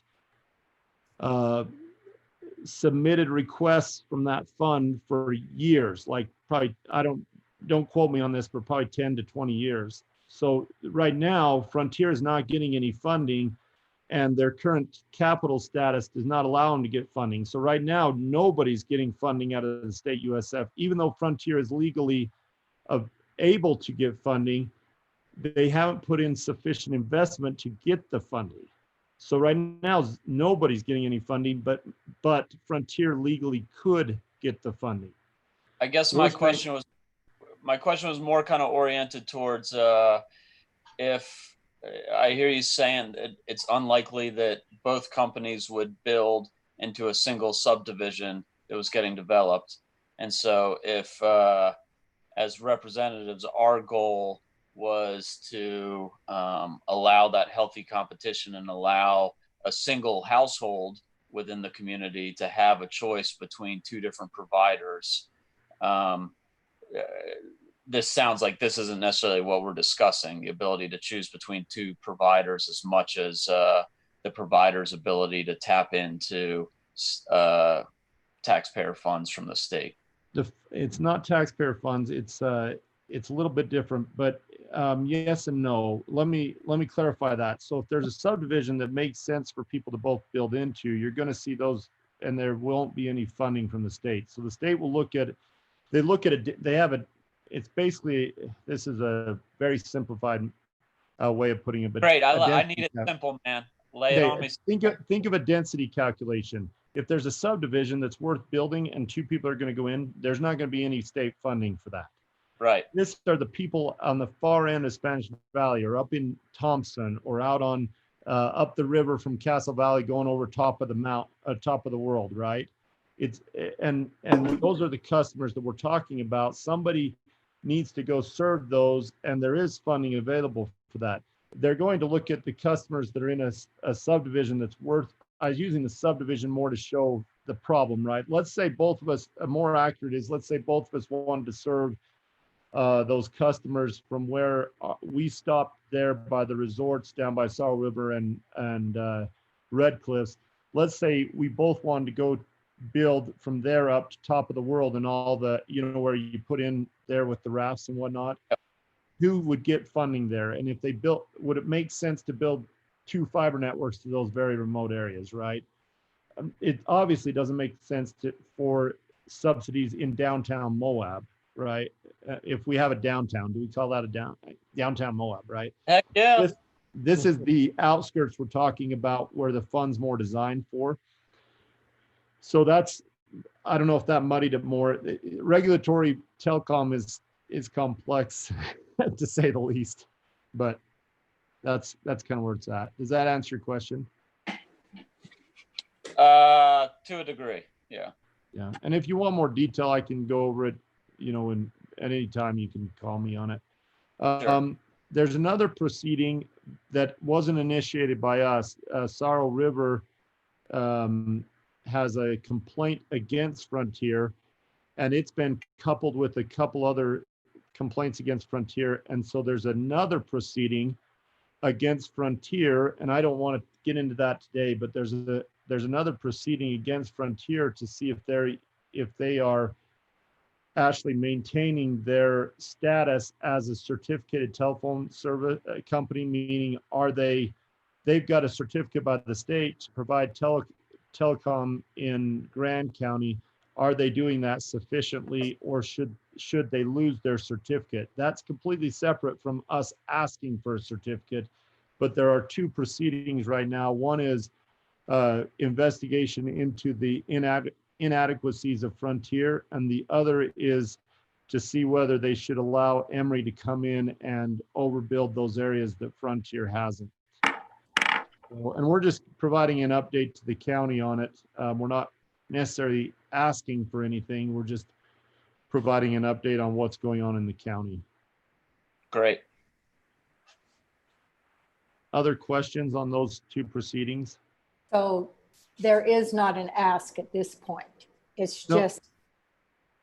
No, the only thing I would say on that is that if you, the regulators need to know what's going on. So if you're having trouble or reliability issues, it would be prudent for individuals or the government or the local governments down there to make sure the Office of Consumer Services, and the director up there is Michelle Beck. And I've talked to her, and she says, well, we're sitting in Salt Lake. We don't know what the service is like in Moab and Thompson and Castle Valley and LaSalle and Monticello. So the only thing I would ask is that if you have an opinion, you can contact Michelle Beck at the Office of Consumer Services and tell them, good or bad, Emory does a good job, Emory doesn't do a good job. Frontier is very reliable. They're not reliable. But I know I had a phone call with Michelle Beck, and again, she's the director of the Office of Consumer Services, and she said, look, I wish we had more of the locals down there telling us what's going on. So I just passed that along. I mean, that's just coming from the regulators saying, we'd like to hear from the residents. And I said, well, you ought to hold a public meeting down there, right? And she said, well, I'll take that under consideration. Thank you. That's good information. And I can share, I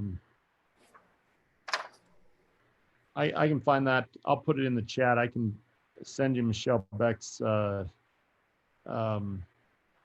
contact email if you'd like to talk to her. And that's what her job is. Her job is to hear what the consumers are experiencing throughout Utah. So that's what she does. And that would be my only ask, is tell her good or bad. I think we have a pretty good reputation down there, and I think it's good for them to hear that. And I think there's some problems in Grand County service-wise, and it's good for them to hear that too. So those regulators can make good decisions. Thank you. Thank you. Any other questions?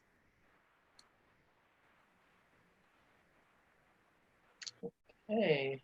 And I don't know if the commission as a whole, if you want to come out and take an active role, there will be if you guys had a unified position, there will be later on in the well, I don't know exactly. I'm not following the complaint proceeding against Frontier as closely as I am my Emory Telecom's application for certification down there. I know in ours, there will be a time when they will have public comments in the hearing.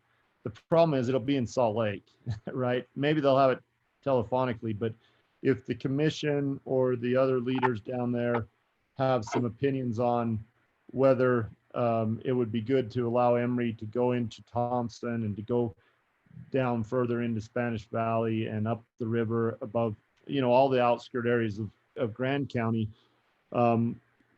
there will be a time for public comment. So if the commission feels so inclined, they could take a position one way or the other on that at that point. I will say that, and not that it matters much in the big scheme of things, but we are the provider in Cisco. So those residents out there, there's one or two, and the cell phone tower out there, we serve those with fiber, but we don't have Thompson, and we don't have so anyways, we're trying to expand our footprint a little bit and solve some problems down there. Okay, thank you. We will now Other move questions? on. We will now move on to general business and action items. Item D, approving letter of support for Moab Regional Hospital's expansion project. Again, we have Jen Sadoff, Moab Regional Hospital CEO. Buddy. I have a short presentation if you want me to talk a little bit about our expansion, but I am looking at your agenda and how much time you have. And so you tell me what you want. Council, I would say Cliff Notes, but we definitely want to get the full picture. All right. I second Cliff Notes. How about Cliff Notes, but a little faster? Nice. So in short, Moab Regional Hospital is planning an expansion. We are applying for USDA funding to fund our expansion. In order to get USDA funding, you have to meet dollar for dollar new build to old build refinancing. And so, that's part of why we're doing this expansion right now. It will give us the building that we need for the next 10 years to 15, hopefully more. Let's see, I'm going to skip to a few slides just to show you a little bit actually, hold on. Let me close you all out. Can you see my screen okay? So the original design of Moab Regional Hospital happened right around here, and you can see that there was a plateau in tourism. And right after financing in 2008, during the last recession, we saw a pretty unprecedented spike in tourist growth. And so the hospitals had a really hard time accommodating some of that volume in our emergency room, which is an area that we will be working on expansion of. The other area that we're really planning on expanding is our medical office building. And this purple area here is our current medical office building, and we'll be expanding it out from there. Part of that has to do with the increase in Medicare volume over the last 10 years. Medicare patients, we just ran some statistics, and currently for every 3 visits that your private payer or your commercial payer would go to a doctor, Medicare patients are doing about 6 to 8 visits. And so both our volume of Medicare patients has increased, and then therefore the amount of patient visits has increased substantially. And specifically in our last community health needs assessment, the community really asked for, 1, more access to primary care physicians. And so even though we have more primary care physicians in Grand County than any other rural area in Utah, because we have so many Medicare patients using them, it really, diminishes their access. So we've hired a new one who will start in October, and we will be crunched at that point in time. In addition, we're currently running our urgent care out of this area, and this expansion will allow us to put our urgent care over by the ER so that we can basically triage people at the front of that area and get them to the appropriate place for their care. The expansion will add an OR suite. It'll add some additional space for lab and radiology. We've added equipment in those areas since the building was planned in 2008. And it will also allow us to expand our outpatient nursing services area. That's where we provide wound care and chemotherapy. And there's been an increase in the need for those services as well. So essentially, we're not asking for anything from the county at this point, other than the application requires 2 letters of support from local government agencies. And so as part of our application funding package, we would like to ask for your support. One big concern that a lot of people have is, okay, if you build this expansion, what will that do to the cost of our healthcare here locally? And because our current building was financed in 2008 during the recession, we are in obnoxiously high interest rates. We're almost at 7%. And there's been a lockout of us refinancing that loan until the first that we can finance it is in March of 2021. So I'm trying to get this aligned now. With the USDA loan, our rate will be between it's at 2.25% right now. It may even go down to 2 and an 8 by the time we lock this in. So even with the approximately, $24 to $26 million expansion, our monthly payment will go down by about $62,000. So it should help us really manage the cost of care. Let's see, what else? That's really kind of the gist of it, the Cliff Notes. Any questions that you have? I'll make a motion. I move that we approve the letter of support for the Moab Regional Hospital's expansion project. Second.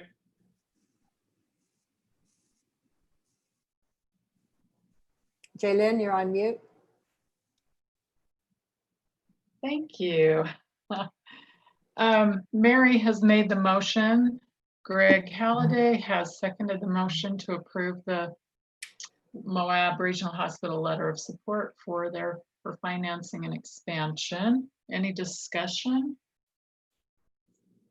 I just have a quick question. Did I hear you right that even adding this $26 million to the current debt, you'll be paying 62,000 less? Is that per month, per year, per month?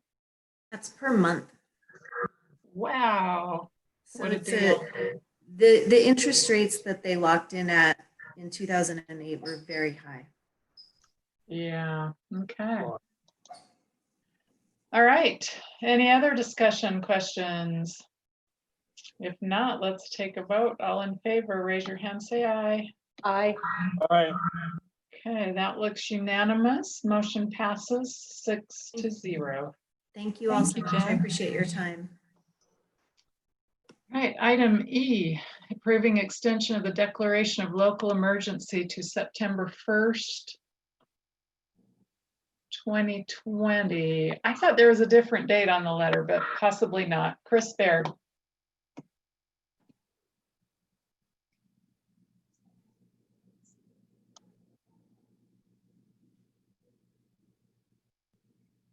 All right. Hold on a second. Let me just get it up. But yeah, it's October 6th on the letter. Next to last paragraph.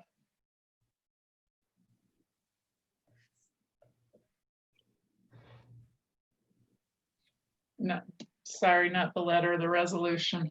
Yeah, so so it should be, so if we go out 2 months plus a couple of days to that meeting where we would review.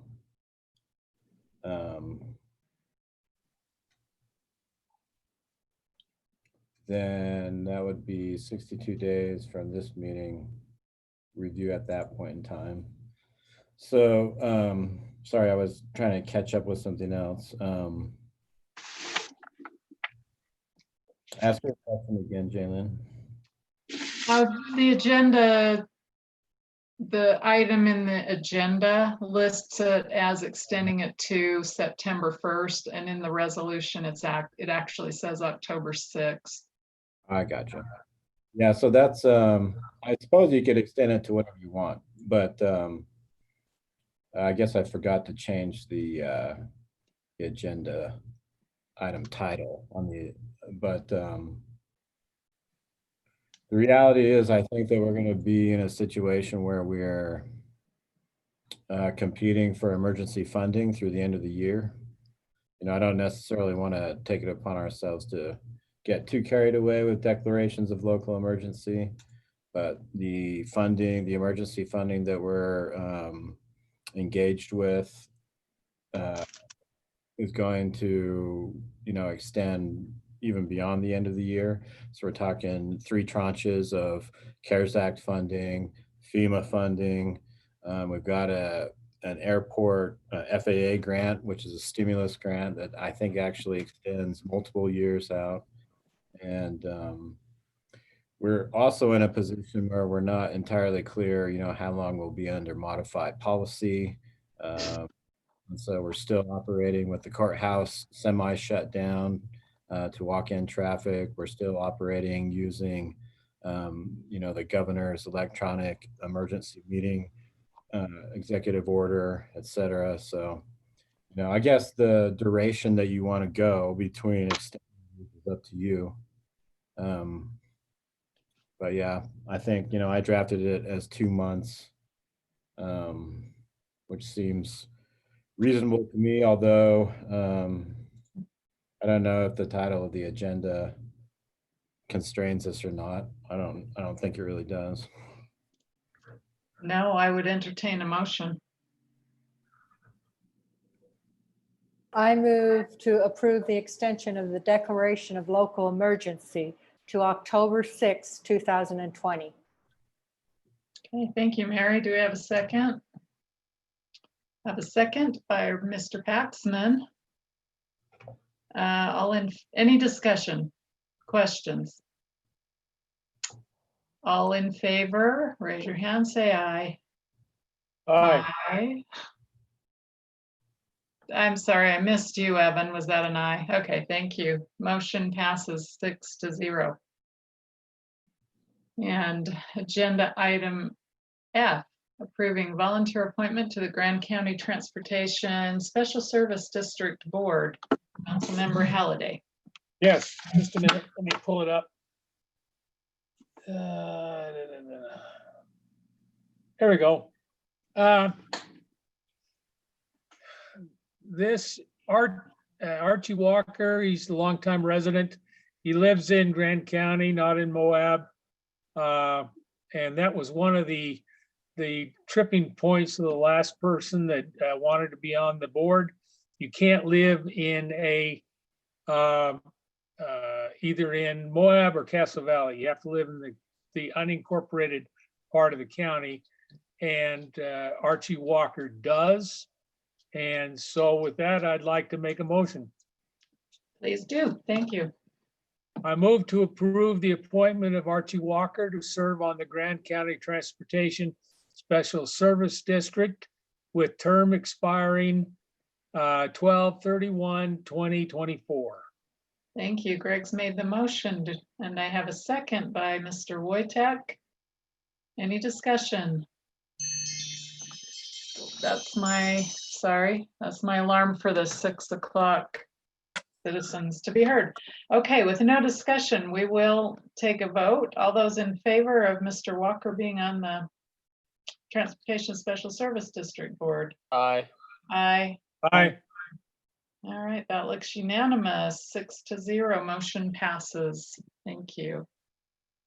And next on the agenda is item G, approving amended job description for the Travel Council Director position to include economic development duties, retitle Economic Development Director, and reclassify the pay grade from 14 to 16. Chris Baird. Did you want to do citizens to be heard, Jalen? Oh, yes, I do. Thank you. Disregard that. Are there any citizens who would like to be heard at this point in time?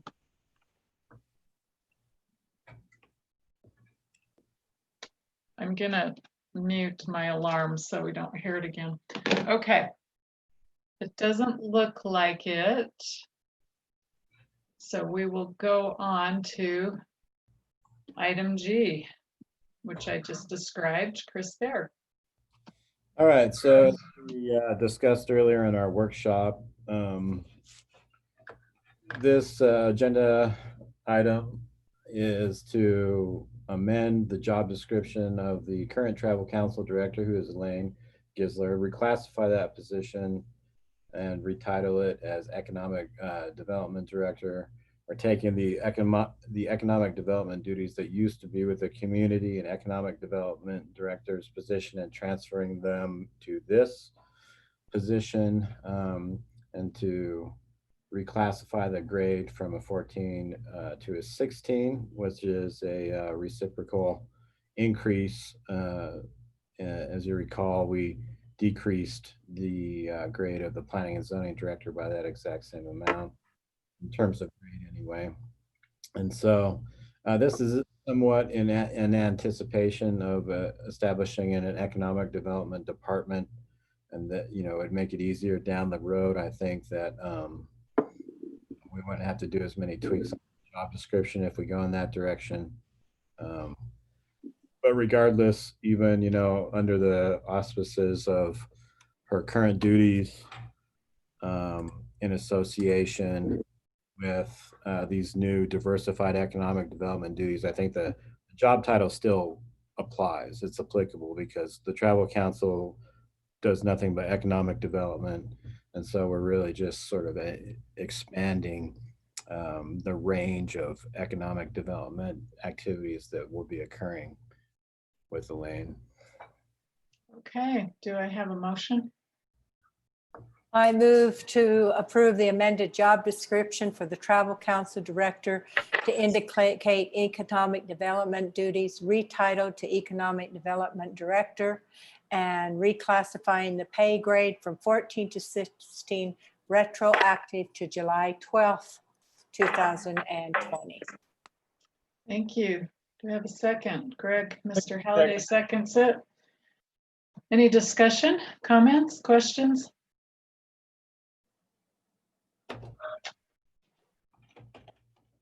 Okay, I will make a comment.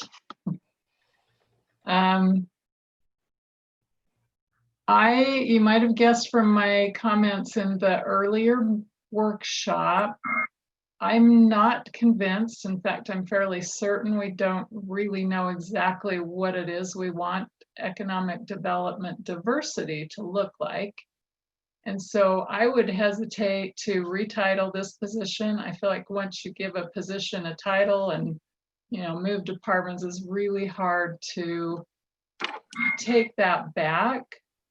So I'm just a little bit nervous about this. I feel like we do have to have the basics, keep the basics going, one of which was the budgeting for the grant that Elaine and the new Economic Development Committee got, and we heard about that budget. I would argue that in that budget, most of the budget items for the $95,000 or $100,000, I'm not sure exactly which it was, but I would argue they're more like community development grants to businesses that are already here. And in reference back to the earlier workshop, I would feel more comfortable if we moved the Travel Council tourism portion of this new proposed department. We moved that portion over to the Rec and Parks Department, and we moved economic diversification back over to planning and zoning, and I don't know what that would look like. But I'm not going to vote against this because I think we need this at some level, but I would also like the flexibility to, in the future, work through what it is exactly that we mean and want by the phrase economic diversification. So those are just my thoughts. I do think, and I'm not opposed at all to the pay raise, the grade raise. I think Elaine does a great job and she probably deserved that raise even before this. So with that said, if there are no other comments, yes. I also believe that there's a void that's needing to be filled now. And so, but I can appreciate your concerns of once we're fully restaffed and up to par, if this is the place to have it as things grow. And so I don't know if there's an acting title, you know, or some option like that where it's kind of like until further notice, or I don't know how that would go about, but I could see kind of penciling, you know, maybe as part of these ongoing restructuring discussions from the prior workshop, that there's something might come of that. But in the meantime, we do have grants that need to be managed. There isn't a grant person as requested. There's you know, things like that that need tending to. And so I am comfortable with Elaine filling that position. But if there is some kind of asterisk that could be applied for, I mean, I guess that would just kind of be undone with any kind of future restructuring changes or growth that would happen. So I guess now that I'm actually talking through it, I'm fine with how it is now. Just kind of that if this discussion evolves more in the next few months, that it's not a big surprise if there's efforts to unburden Elaine with these added duties as well. So. Okay, thank you. Any other discussion? With that, let's take a vote. All those in favor, say aye, raise your hands. Aye. That looks Aye. unanimous, 6-0, motion passes. Thank you. And item H, adopting proposed resolution approving the filing of cross appeals for 2020 appeals filed by taxpayers subject to the central assessment. Chris Kaufman, County Treasurer. Good evening. Are you able to hear me? Yes. Great. I think this one is pretty much a no-brainer. It is allowing the county to participate and have legal representation in the appeals process.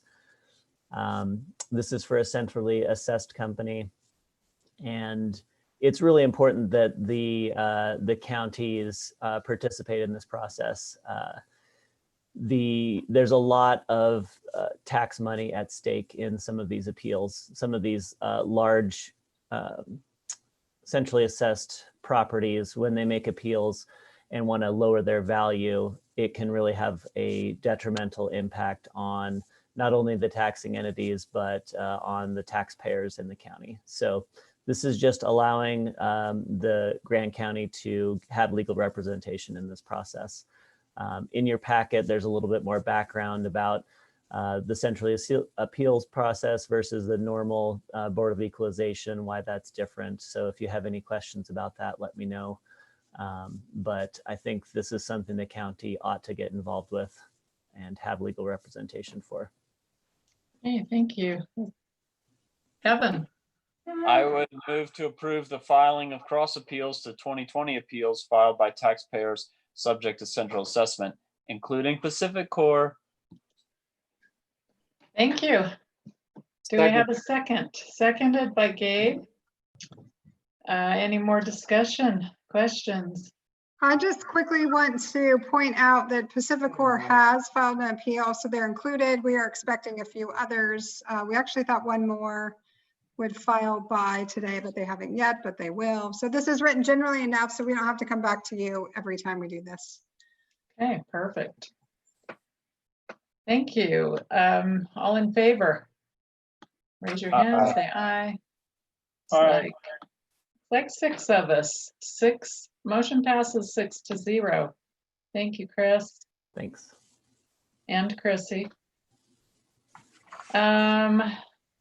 Item I, ratifying the chair's signature on a memorandum of understanding between Grand County and the Bureau of Land Management as a cooperating agency for development of the environmental assessment for the December 2020 competitive oil and gas lease sale parcels in Grand County. Evan Clapper gave us a teaser in his council report, and I will turn it to him now. Great. Yeah, this is kind of been the ongoing discussion. We missed the September one, so this was for the December sale. Basically, there's quarterly sales that happen in the state. They won't always include things out of the Moab field office or Grand County. And so this was on board for December, but we can only do one sale at a time. So hopefully they give us a heads up when there's any parcels requested to be included in any future sales. But this was something we discussed before, and this is just ratifying that signature. And so with that, I move to approve ratification of the chair's signature on the memorandum of understanding between Grand County and the Bureau of Land Management as a cooperating agency for the development of the environmental assessment for the December 2020 competitive oil and gas lease sale parcels in Grand County, Utah. Thank you. Evans made the motion. Do we have a second? Oh, there you are, Mary. You're down below. Mary has seconded the motion. Any discussion or questions? Yeah, Evan, question. I mean, Greg. Yeah, what does it mean to be a cooperating agency? It basically means that we're looking through the materials to be included in the environmental assessment. And so that mainly they're interested in socioeconomic impacts, or that's where the local community can offer some expertise on the economic front, and things that, you know, the geologists or hydrologists might not necessarily have such an expertise on. So we are able to kind of be involved earlier in the process before a final report is generated and put out for public comment. So in regards to this parcel in the December sale, there hasn't been the environmental assessment isn't complete yet.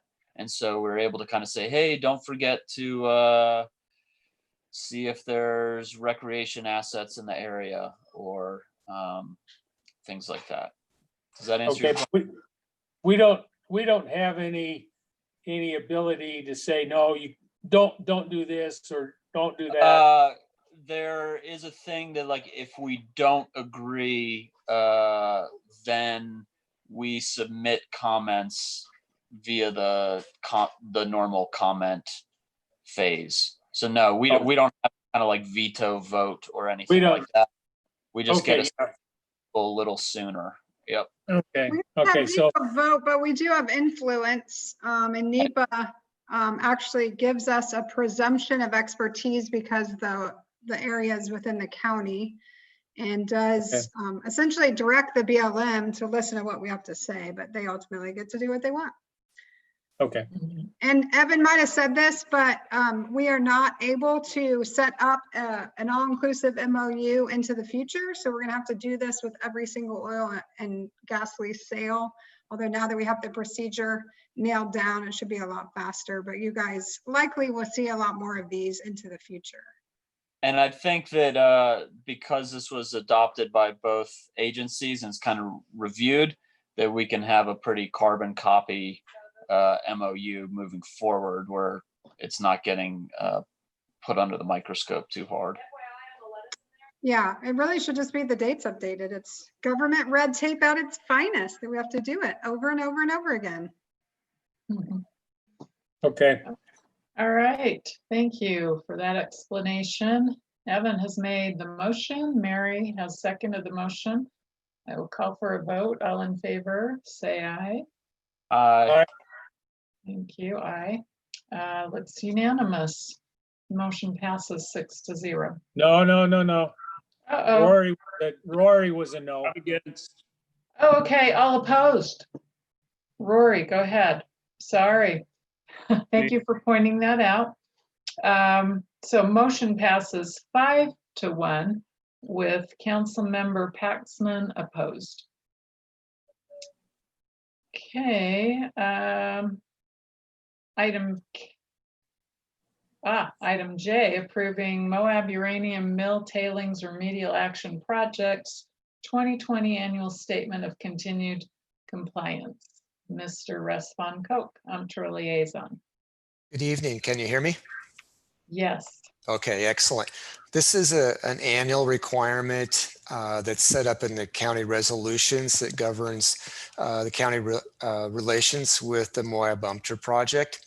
And it's every 12 months, July to July, the project prepares an annual statement of continued compliance with the county's conditional use permit.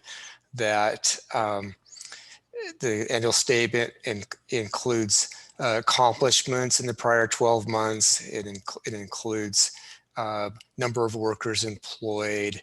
It includes information about air and water quality, and it includes the plans for the project in a general sense for the next 12 months. And the process that we operate under is that the Department of Energy, the Moab UMTRA project, present this report in writing and orally to the Moab Tailings Project Steering Committee. That was done on July 28th and approved by the committee, and the committee has passed in its approval and considering the presentation to forward it to the county council for council concurrence with the committee's recommendation. And then a letter would be sent to the Department of Energy that we have accepted the report and thanking them for our continued excellent cooperation. Okay, Mary, do you have something to add? Just for information, the Department of Energy is not required to do this. And they do this yearly report as to demonstrate their desire to work closely with the community and be ready to answer questions and hear comments. So I'm glad that they are willing to do this for us. Okay, thank you. Sorry. That's all I had to say. Okay, thank you. Yeah, I'm assuming everybody read the report. It was very interesting, a lot of information in there. Are there any questions before we call for a motion? Or let's call for a motion and then I'll ask for questions. I move to approve the Moab UMTRA Project's 2020 Annual Statement of Continued Compliance. Thank you, Mary. Mary made the motion. Do I have a second? Greg is seconding the motion. Any questions? Okay, let's take a vote. All those in favor say aye. Aye. That looks unanimous. Motion passes 6-0. And let's see, item K is approving local consent for Desert Moon Eateries limited service restaurant liquor license located at 75 West Old Highway 6 and 50, Thompson Springs, Utah. Mallory Nassau. Probably not saying that name right, am I? Mallory. No, it's okay. Just think of the Bahamas. Nassau? Nassau. Well, the Beach Boys say it differently, don't they? Go ahead. Ignore me. Go ahead. So this one is on the normal agenda versus the consent agenda because it was noted that their application is actually for a food trailer for a limited liquor license. So we did a little digging and they have some plans to set it up differently. And at the end of the day, from everything I researched, really to a point I cannot research any further, it's something that they just need our local consent. And it's ultimately the state alcohol beverage control department that will do all of the investigating in terms of, if they meet all the requirements, proximity to community locations, seating. So they are not currently looking to have a food truck that they're serving liquor out of. They are pending on their business license, the last that I checked, as well as their license for the eatery, but that also should not be an issue because even the state can issue a conditional license and give them 9 months without actually having their official business license. 9 months where they can't sell liquor, but they can have it issued, if that makes sense. So, Jalen, okay. Yes.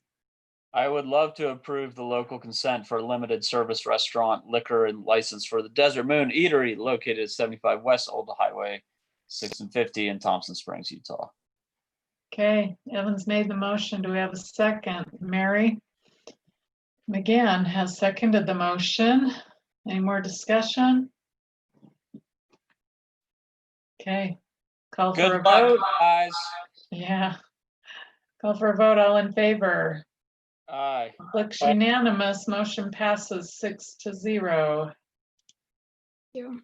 And item L, adopting proposed resolution approving the Phase 1 final plat for the Peakview subdivision, a high-density housing overlay located at 3640 South Spanish Valley Drive. We have Mila to present it, and I imagine Christina will have something to say about it, and possibly the developer. Let's start with Mila. All right. Can you all hear me okay? Okay, thought I heard an echo there.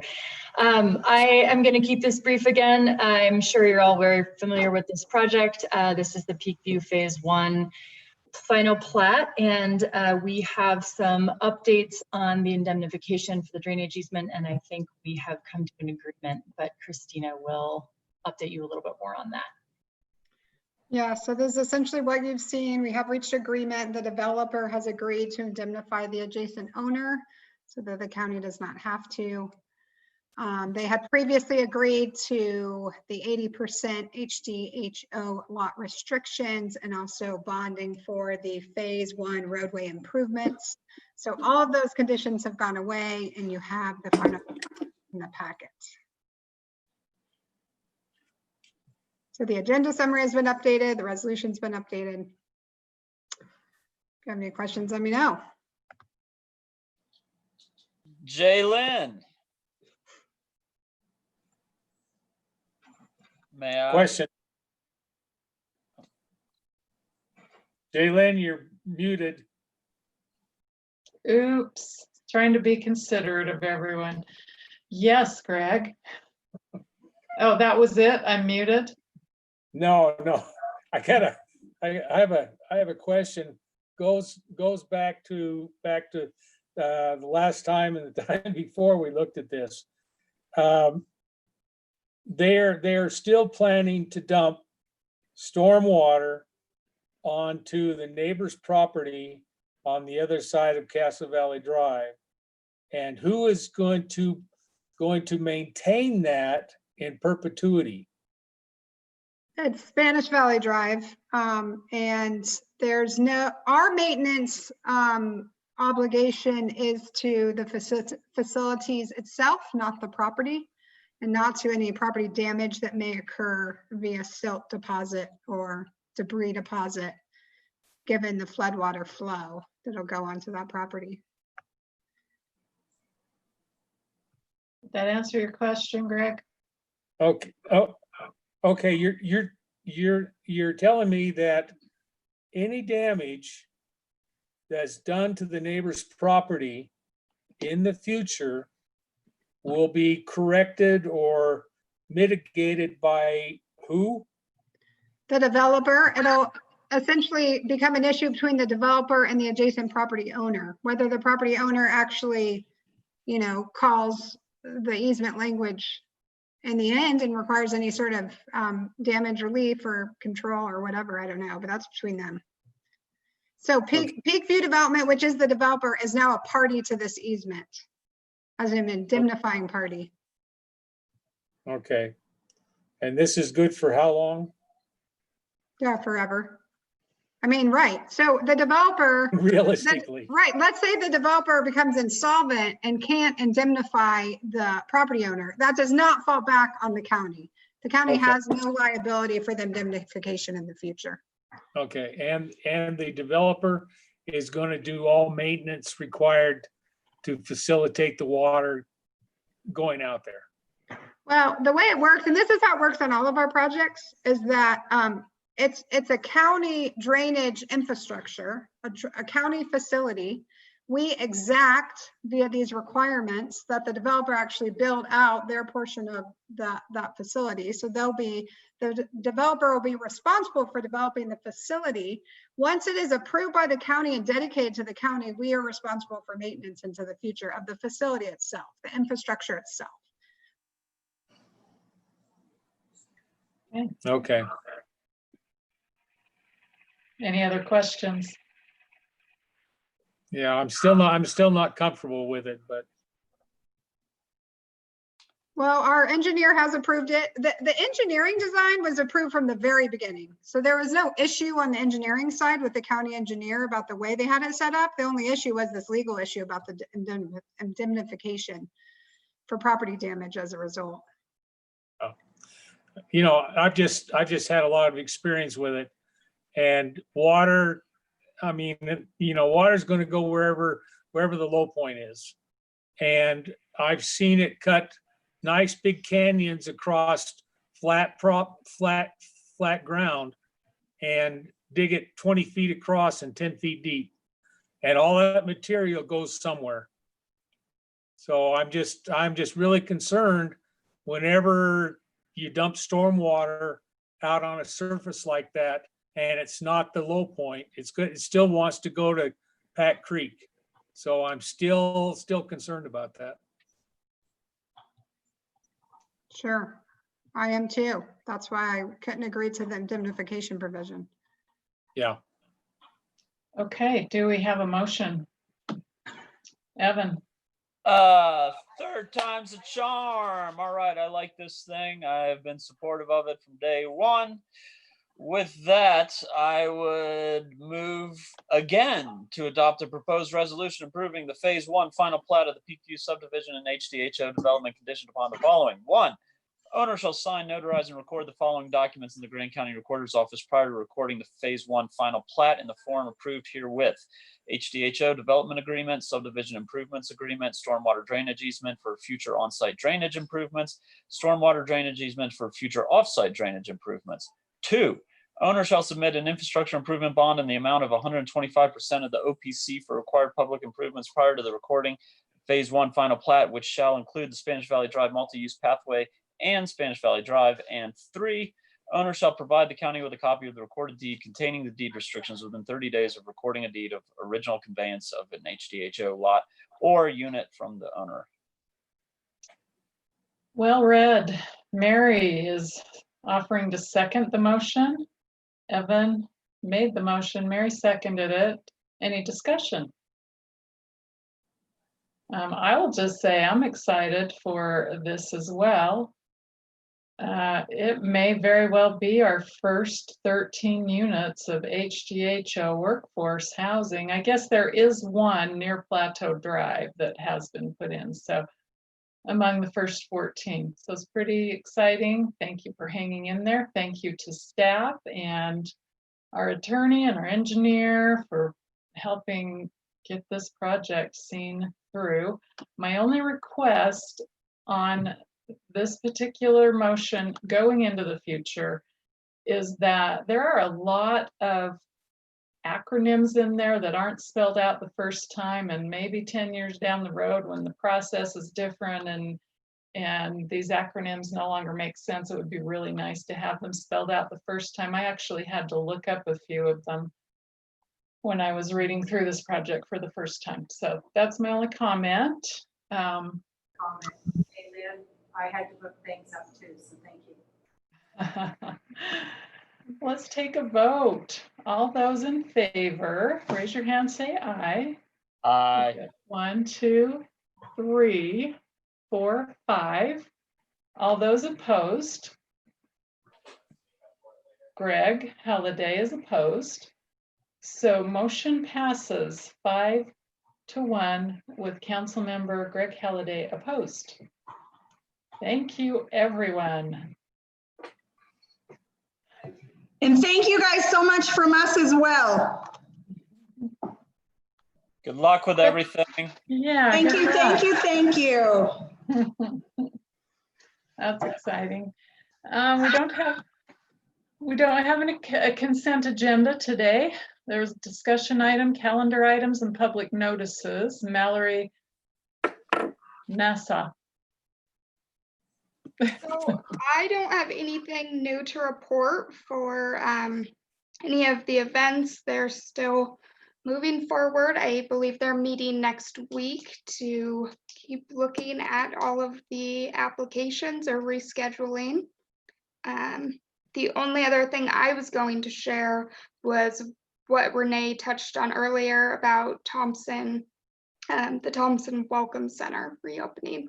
So that is it, unless there are any items that we need to schedule. Well, I think on the next meeting agenda, we should have a health department update and a mask mandate extension, because that's only through 8/20. Oh, So I good do want to idea. make sure that's on our radar. And I'll work with Brady to see what his recommendation is for how long he recommends we go ahead and extend that for. Thank you. Mhm. Thank you. I will say that the Southeast Utah Health District Department broke 100 yesterday, 100 cases, which sounds kind of ominous. Okay, we have no public hearings. We do have a request for a closed session, so I will entertain a motion to go into closed session. So moved. Thank you. Evans made the motion to go into closed session. Do I have a second? I'll second. Mr. Wojtek, what? My motion was in regards to a purchase, exchange, lease, or sale of real property. Oh, any exactly. Water rights or water shares. Thank you. And Gabriel Wojtek has seconded the motion. All in favor? Aye. It's unanimous, 6-0 to go into closed session.